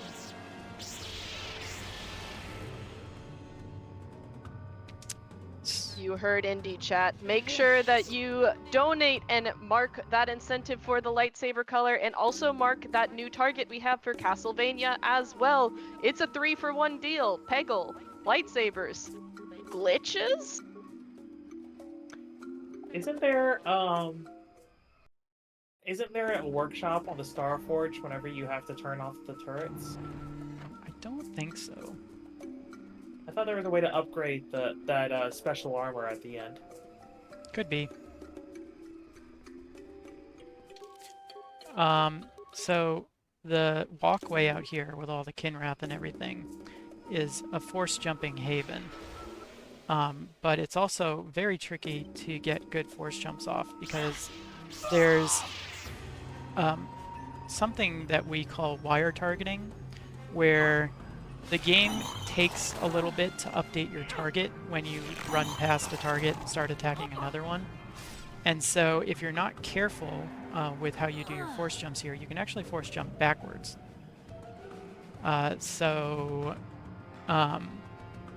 What we do is we actually, force jump only activates if you do a basic attack.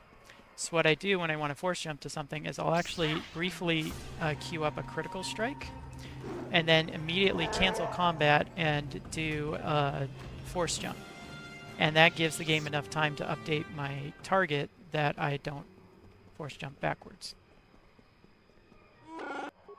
Personally, my favorite glitch is targeting. What is it? It means Okay. wire targeting when Okay. you have targeting. Targeting is not a thing.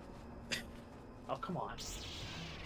Range and I worked so hard on discovering all of the the rules of targeting. Here's Jolie. He's our last party member. I'm just going to ignore targeting because it's not a thing. He kills all these Katarns in a display of dominance and then runs off because he likes to make us follow him.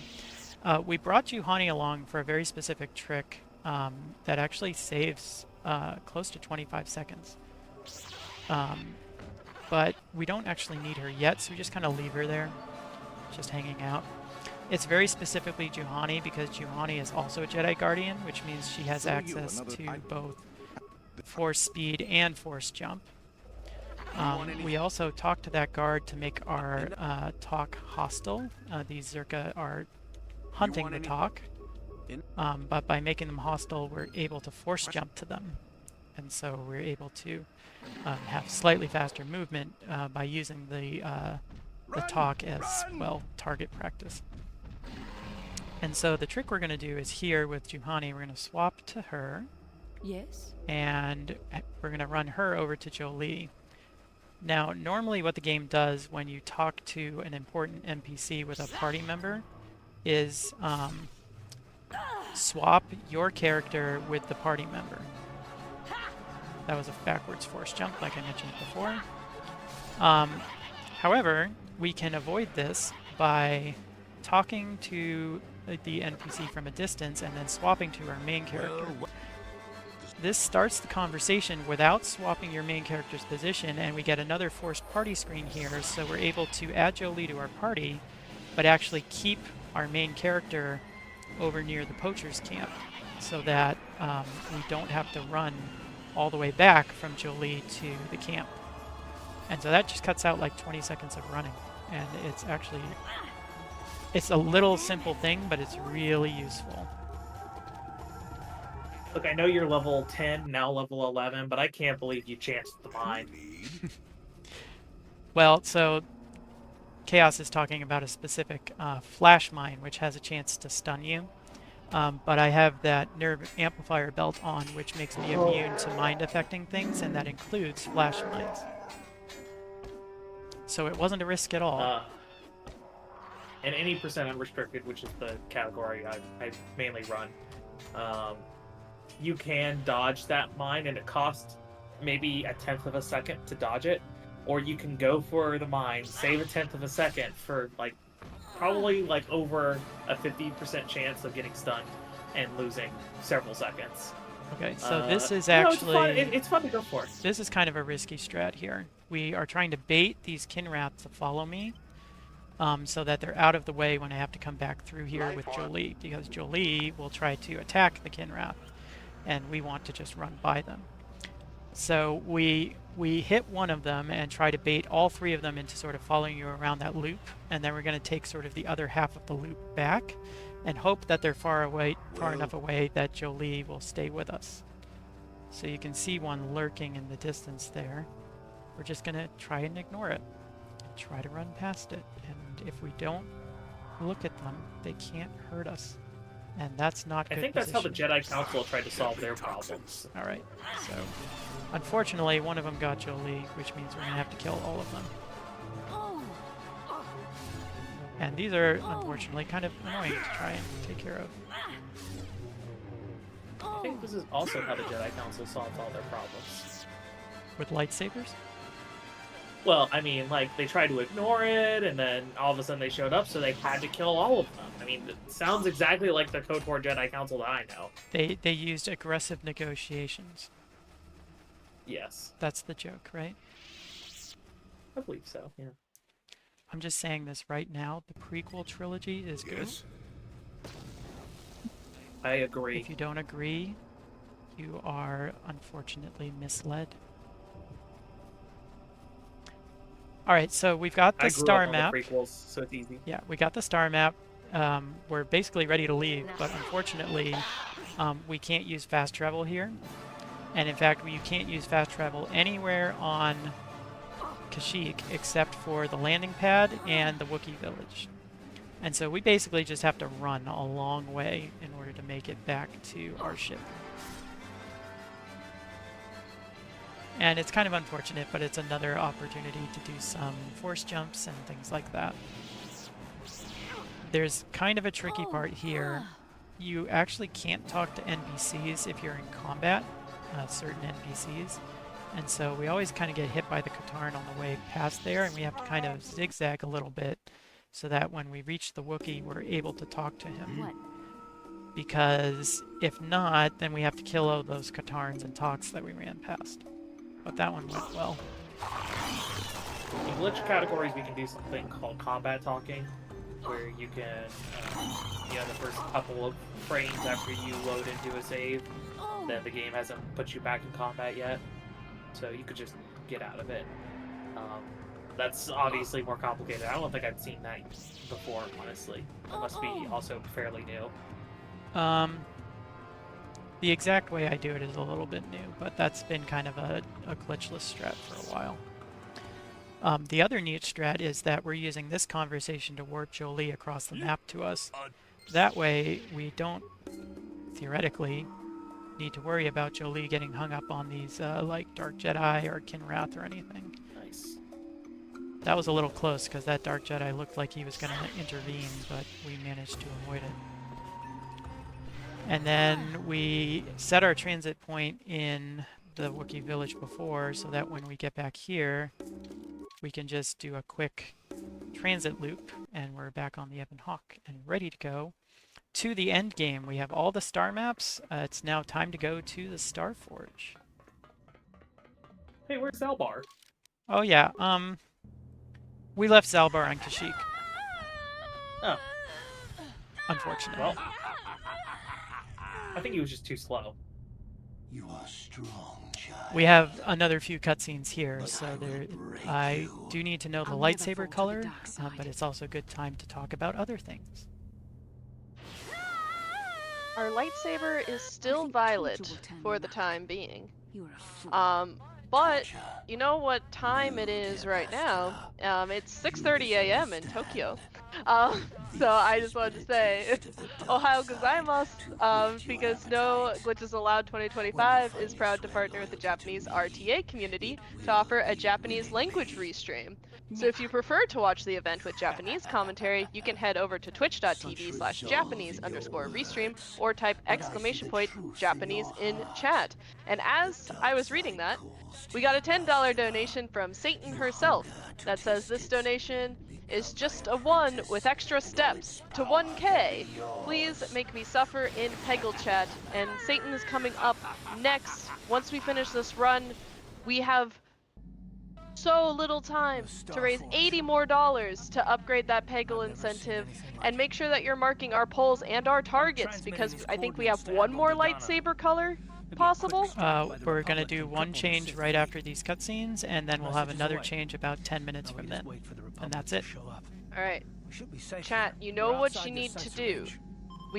One donation could change the color of the lightsaber Someone needs to get on those gun turrets. and fund Take those fighters out before our they report our position to the Peggle, main fleet. and also match that to the target, and we could also get almost Castlevania Incoming fighters. Glitch Exhibition funded. Just one donation could do that if you make the number big enough, I believe.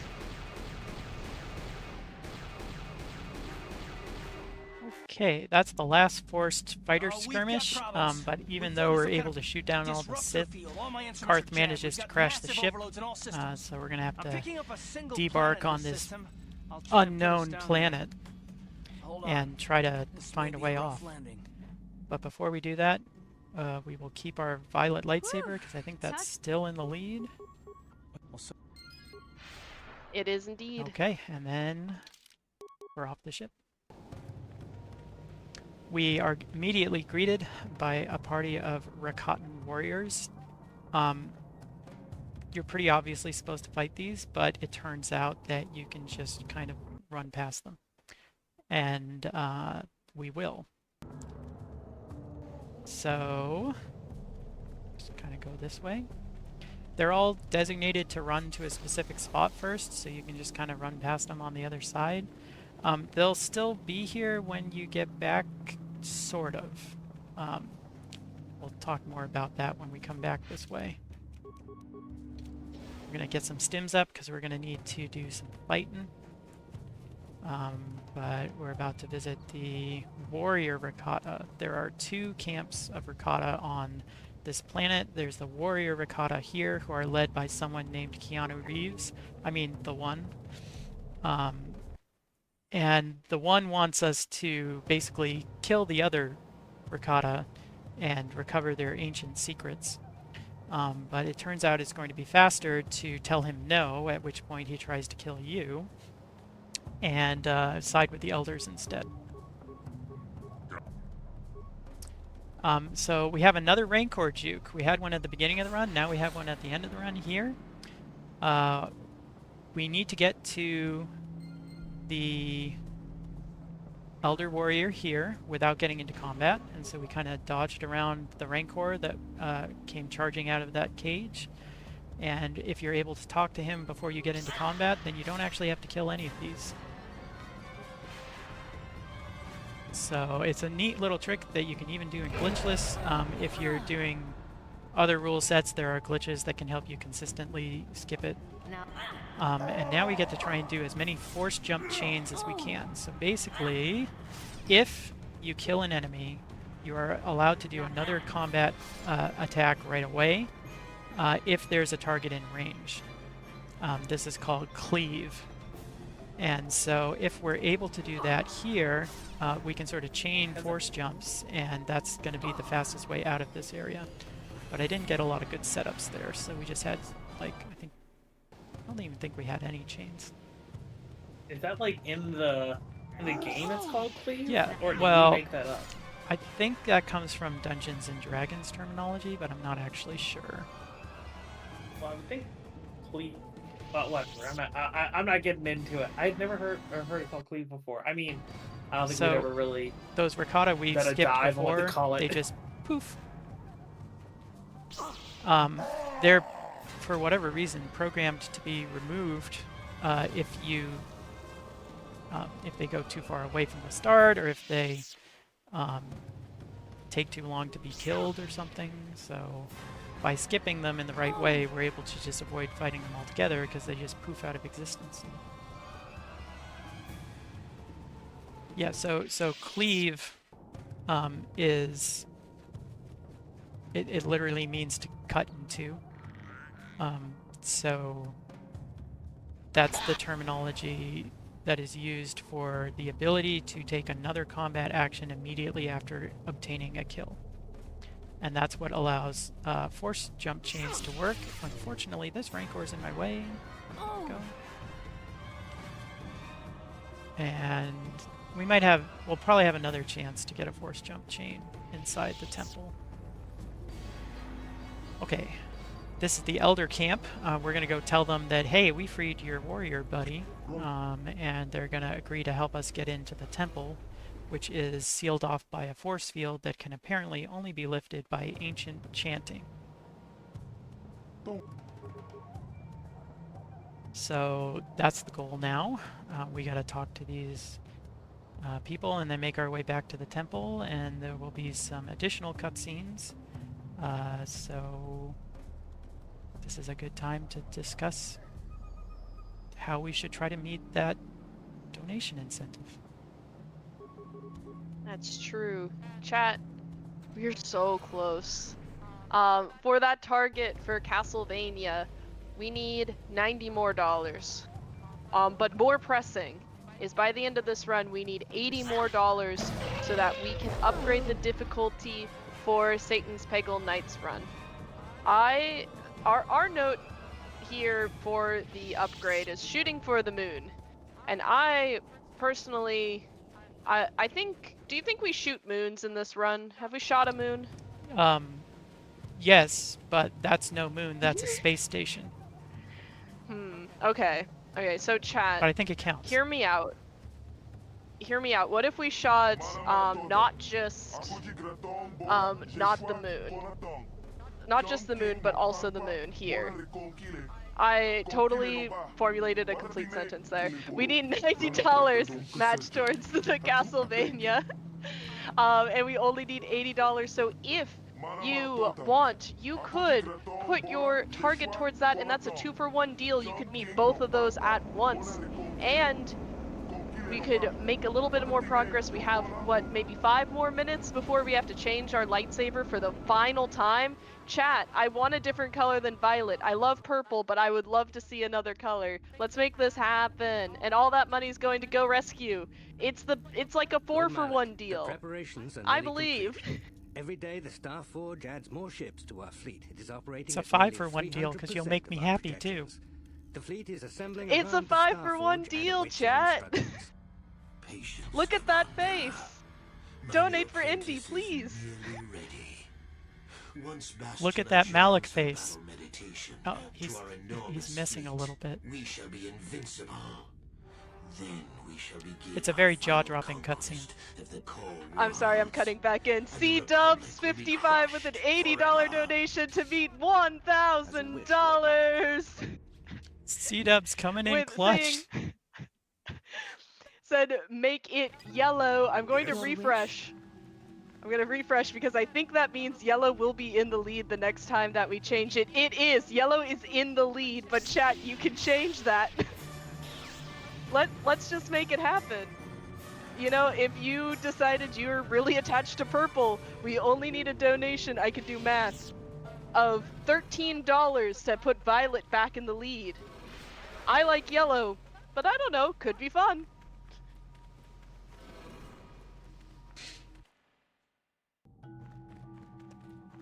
Thank you so much, C-Dubs. I really appreciate the support, everyone. It's been a lot of fun, and we're not done yet. We're level 12 now. And we get to solve a fiendishly difficult logic puzzle. H. Yeah, so this is one of those puzzles where if you step on a square, it also changes the state of the squares next to it. So if you just go in an H shape, then you can pass that puzzle with ease. They kind of set up the puzzle like a long time ago too, in a planet far, far away on Terrace. They do a similar kind of puzzle, but with just 5 dots instead of a full square. Kind of interesting. Yeah, that's to open a cell in the Sith base. We just abandoned him on the planet to, I don't know, Yeah, I mean, get crushed by the rubble. we actually used to save him because we used to try and equip the Solari Crystal earlier, which meant we needed to do more light side things. So we would rescue that Duros and get some light side points that way. There was a merchant that was being bullied by some bounty hunters, and we'd save him. But it turns out it's faster to just ignore people most of the time. We're not being evil, you know, we're not going out of our way to be evil, we're just Yeah. have a mission. Oh, here's Bastila. She's gotten a makeup glow up. Glow up. Uh-oh. The old dark That's not waifu. good. She action canceled me. Okay. We're good. Okay, so we are now going to be light aligned for the first time because we're going to tell Bastila, no, I don't want to join you and get a dark side makeover. We're going to stay light side. And so now we have enough light side points to equip the Solari Crystal. We just need to equip it when we get back to the ship.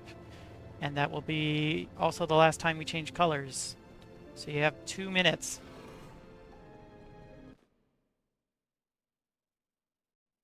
If we stick with Violet, and Violet gets more, that'll save us time in the run. And clearly we need it.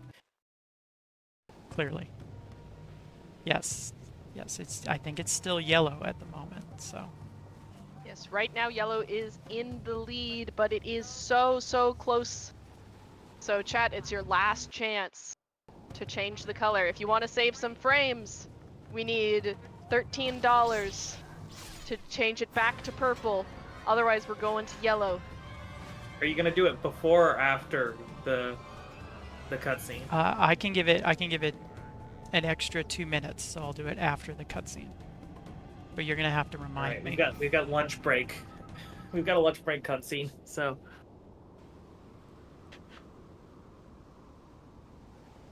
I know that there was at least one PB where Indy ran off and maybe made a PB&J in the middle of it, because this next cutscene is about 2.5 minutes long. This next cutscene is known as the unskippable cutscene in our community because for many, many years it was unskippable. We've now found a way to skip the unskippable cutscene, but not in glitchless. So we have 2.5 minutes of fun hologram chatting to go through, and that's your last chance for lightsaber color. I'm glad to see you're still alive. We've begun our assault on the Star Indy, what color would you like to see? I am famous for violet lightsabers. For many, many years, every time I did a speedrun, I would change my lightsaber to purple, even though it cost like 5 seconds to do it.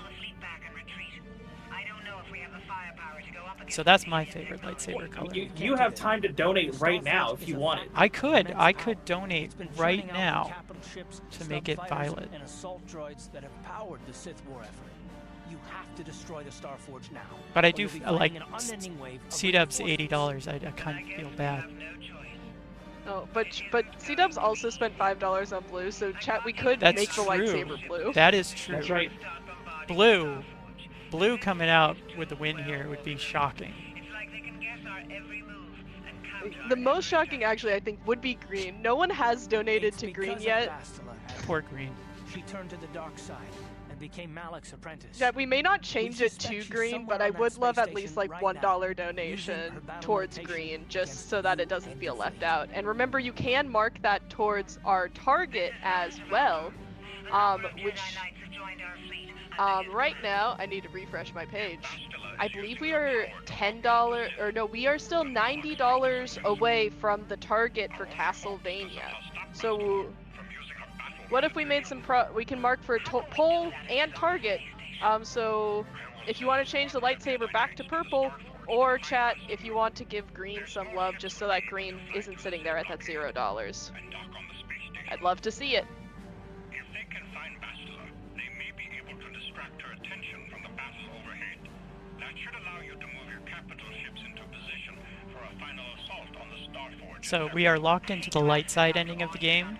You can also choose to side with Bastila and go to the dark side at the end. Don't worry, Light side is faster for this run, solely because we do not have to bring Bastila with us on the Starforge. Because if you go dark side, you have to bring Bastila, and then Bastila wants to attack all the enemies that we're going to be running past here. So that's why light side is faster. And we need the lightsaber color now. Our lightsaber will be... I'm going to double check, I'm going to refresh the page, but I believe it will be yellow. View details. Yellow is our final lightsaber color, but we did get a very cheeky $10 donation from Chaos Drifter that did go towards green. Thank you all so much for your donations. We raised $344 with that poll for Go. $344 for Go Rescue with that poll. Thank you all so much for helping us get a little more KOTOR by making us constantly change that lightsaber color. That's awesome, everyone. Thank you so much. But we're back where we started. We start with Bastila's yellow lightsaber, and that's where we finished. It's come full circle. Okay, so this is the final area, the Starforge. We have to reach Malik on the top floor and defeat him for once and for all. There's a lot of enemies here. The first floor is mostly droids, which are pretty safe to run past. But the second floor has a gaggle of Darth Jedi that like to cast very debilitating force powers on you, like Force Plague, Force Affliction, Force Stasis. Stasis is particularly bad because if they try to cast that on you and you save against it, you still get slowed down. This is why we took a force power called Force Resistance, because that's the only way to protect against the slow effect of Stasis. It can negate the power altogether. So, more on the next floor, we're going to have to get a little bit lucky with our saving throws. But the Red Sea. Yep, those two droids, that's kind of a similar principle to bumping, where if you're like running right up against an enemy, they will try to back up to be at the right melee range. And in that case, them backing up gives you just enough space to eke between them, so you don't actually have to kill them. You may notice during these very dramatic fight cutscenes that every Jedi looks exactly the same. We have the Jedi triplets here, and later on we're going to have the Jedi octuplets that look exactly the same as the Jedi triplets, so I guess it's, I don't know what the 11 prefix is off the top of my head, but they're 11 identical Jedi. More victims for us so to that's kind of slaughter. fun.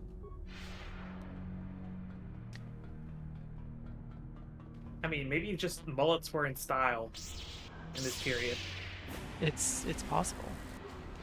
We call that particular model Mullet Man for, well, somewhat obvious reasons. Yeah, you know, I believe that they're clones. That Jedi Council is doing some pretty sketchy stuff. So. No, the Jedi Council are always right. Uh-huh. Okay, so here's the gauntlet. Get around to the other side. Too bad, no, you can't go for Indy Skip. Yeah, so there's a trick named after me called Indy Skip, which is doable in well, pretty much just no major glitches. The trigger for spawning a lot of these enemies is very, very thin. So you can do a trick called a save teleport to actually teleport over to that trigger, and then these hallways are totally empty. which is really nice. But unfortunately, not in glitchless, so we just have to trust in the Force. I am one with the Force, and the Force is with me. Well, Real juicy Force jump there. yeah, the other nice thing, so you saw I just flashed green, that means that particular Dark Jedi cast Force Plague on me. But I have Night Valor on, and Night Valor makes me immune to poison effects, and Force Plague and Force Affliction both count as poison effects. So even though the Force power landed, it had no effect due to my Night Valor. That went very well, by the way. We didn't get caught up at all. We didn't have any bad things happen to us, so that was a very good floor. We call it the Hallway of Pain, or sometimes the Hallway of Doom. But today it was the Hallway of Nice Fuzzy Puppies. The Hallway of Valor. Yes. We're coming up on what used to be considered the final boss in some shorter categories. There were some neat tricks in the glitched categories that allowed us to make them not as difficult. But this particular one, I'm pretty certain they just get shredded, to my understanding. Or are they still a little bit of a challenge? Yeah, so we're coming up on the part of the Starforge where we're actually forced to fight people. These 3 Dark Jedi seal this door, and it won't open until we kill them. So we want to eliminate them. The one in the back is the most threatening because he knows Force Wave, which he just used. And even though I am immune to the stunning effects, it can still, as you can see, combo me pretty good. So then we need to eliminate this one. There we go, nice. Okay. Alright, now we get to fight Bastila again. This is a multi-part fight. It's actually surprisingly easy to skip different parts of this fight, and those are considered glitches, so I'm going to be kind of careful when mashing through these conversations. This is an uncomfortably long close-up of Bastila, because that's where she would normally stun your party members, but we don't have any party members, so she just kind of looks at us for a little while. Okay. That's phase 1, that's phase 2, and phase 3 we actually have to get her all the way down, so that takes 2 rounds, and that's that. Okay, so we have one last cutscene here where the Republic makes their move. Bastila is going to be using her plot power known as battle meditation to allow the Republic to defeat the Sith. But while they're doing that, we're going to have to go take care of Malak. Preferably before the Starforge explodes from underneath us. You know, I think Malak just wants to be nice to you. I heard he prepared some popsicles just for the occasion. Popsicles do sound good. It's kind of warm here today. But what color is the popsicle? They're orange sickles.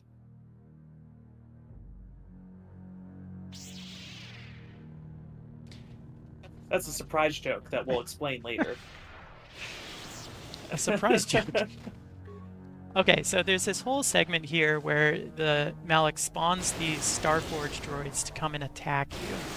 And you have to defeat enough of them in order to use a console to unlock this door. But what Malak failed to account for is that we have a yellow lightsaber. And so we can just bash the door down. And that's it.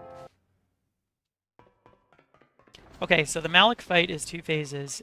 We're going to try and get a pretty small window strat here where we want to cast stasis on him right away.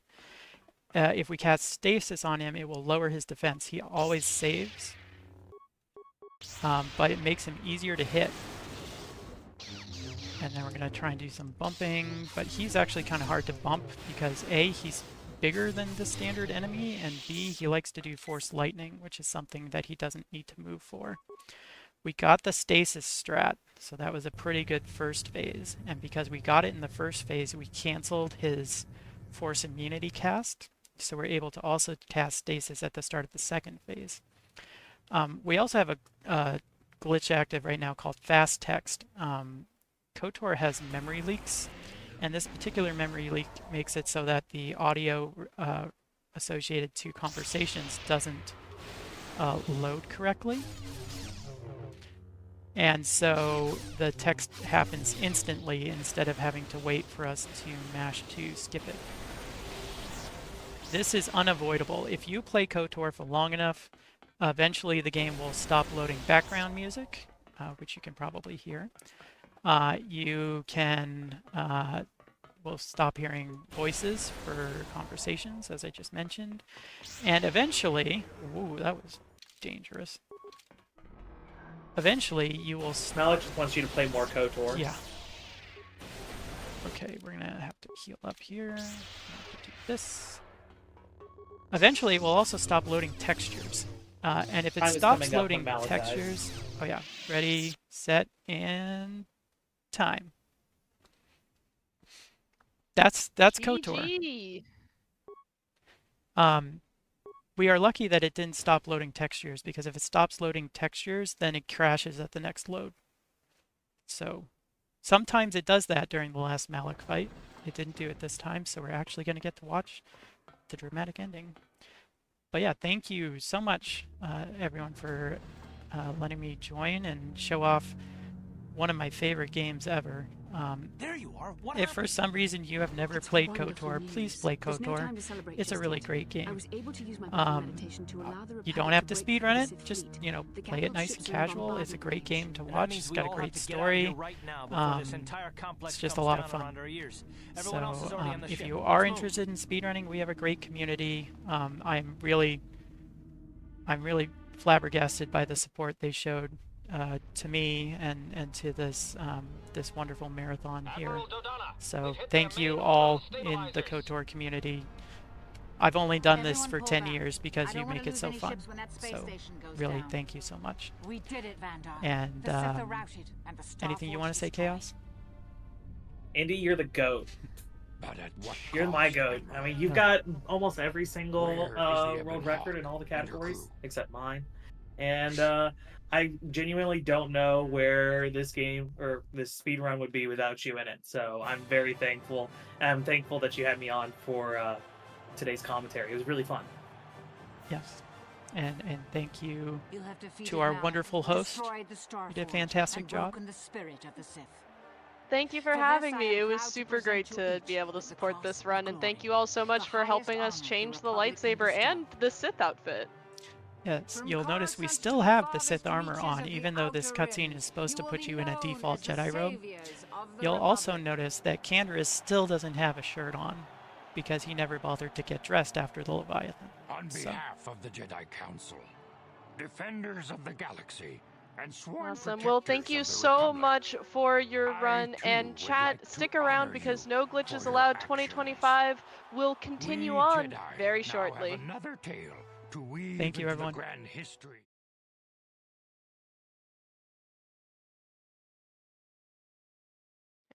I've deafened the restream PC.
Hello, chat.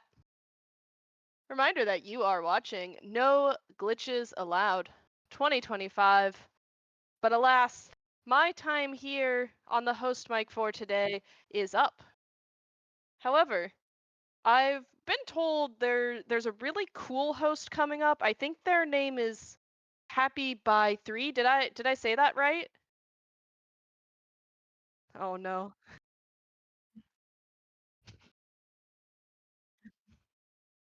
You know, it sounds maybe we're not understanding each other, and I think is that because we've got a language bid war that just opened up?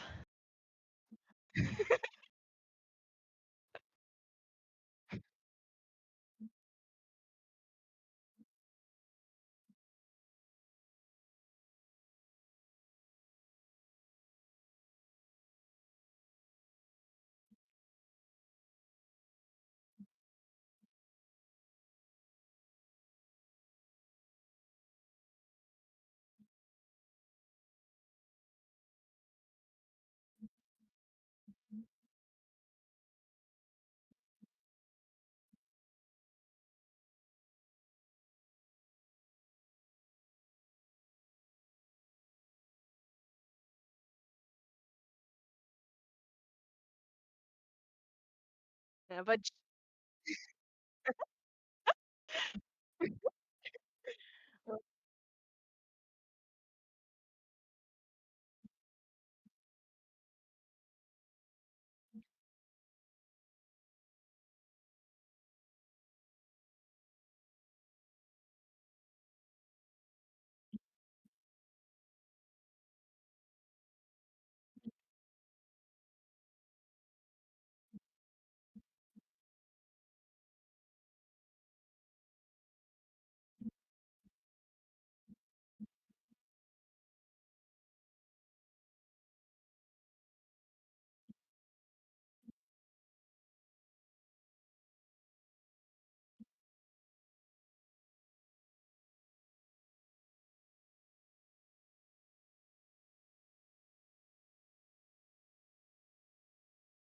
I think that sounds like a lot of fun. Well, Happy, I'm going to give you officially the host mic, but chat, fear not, because I'll be back actually at the end of Happy's shift doing a run later today. So thank you for having me as an impromptu host for that last run, and I'll be seeing you all around.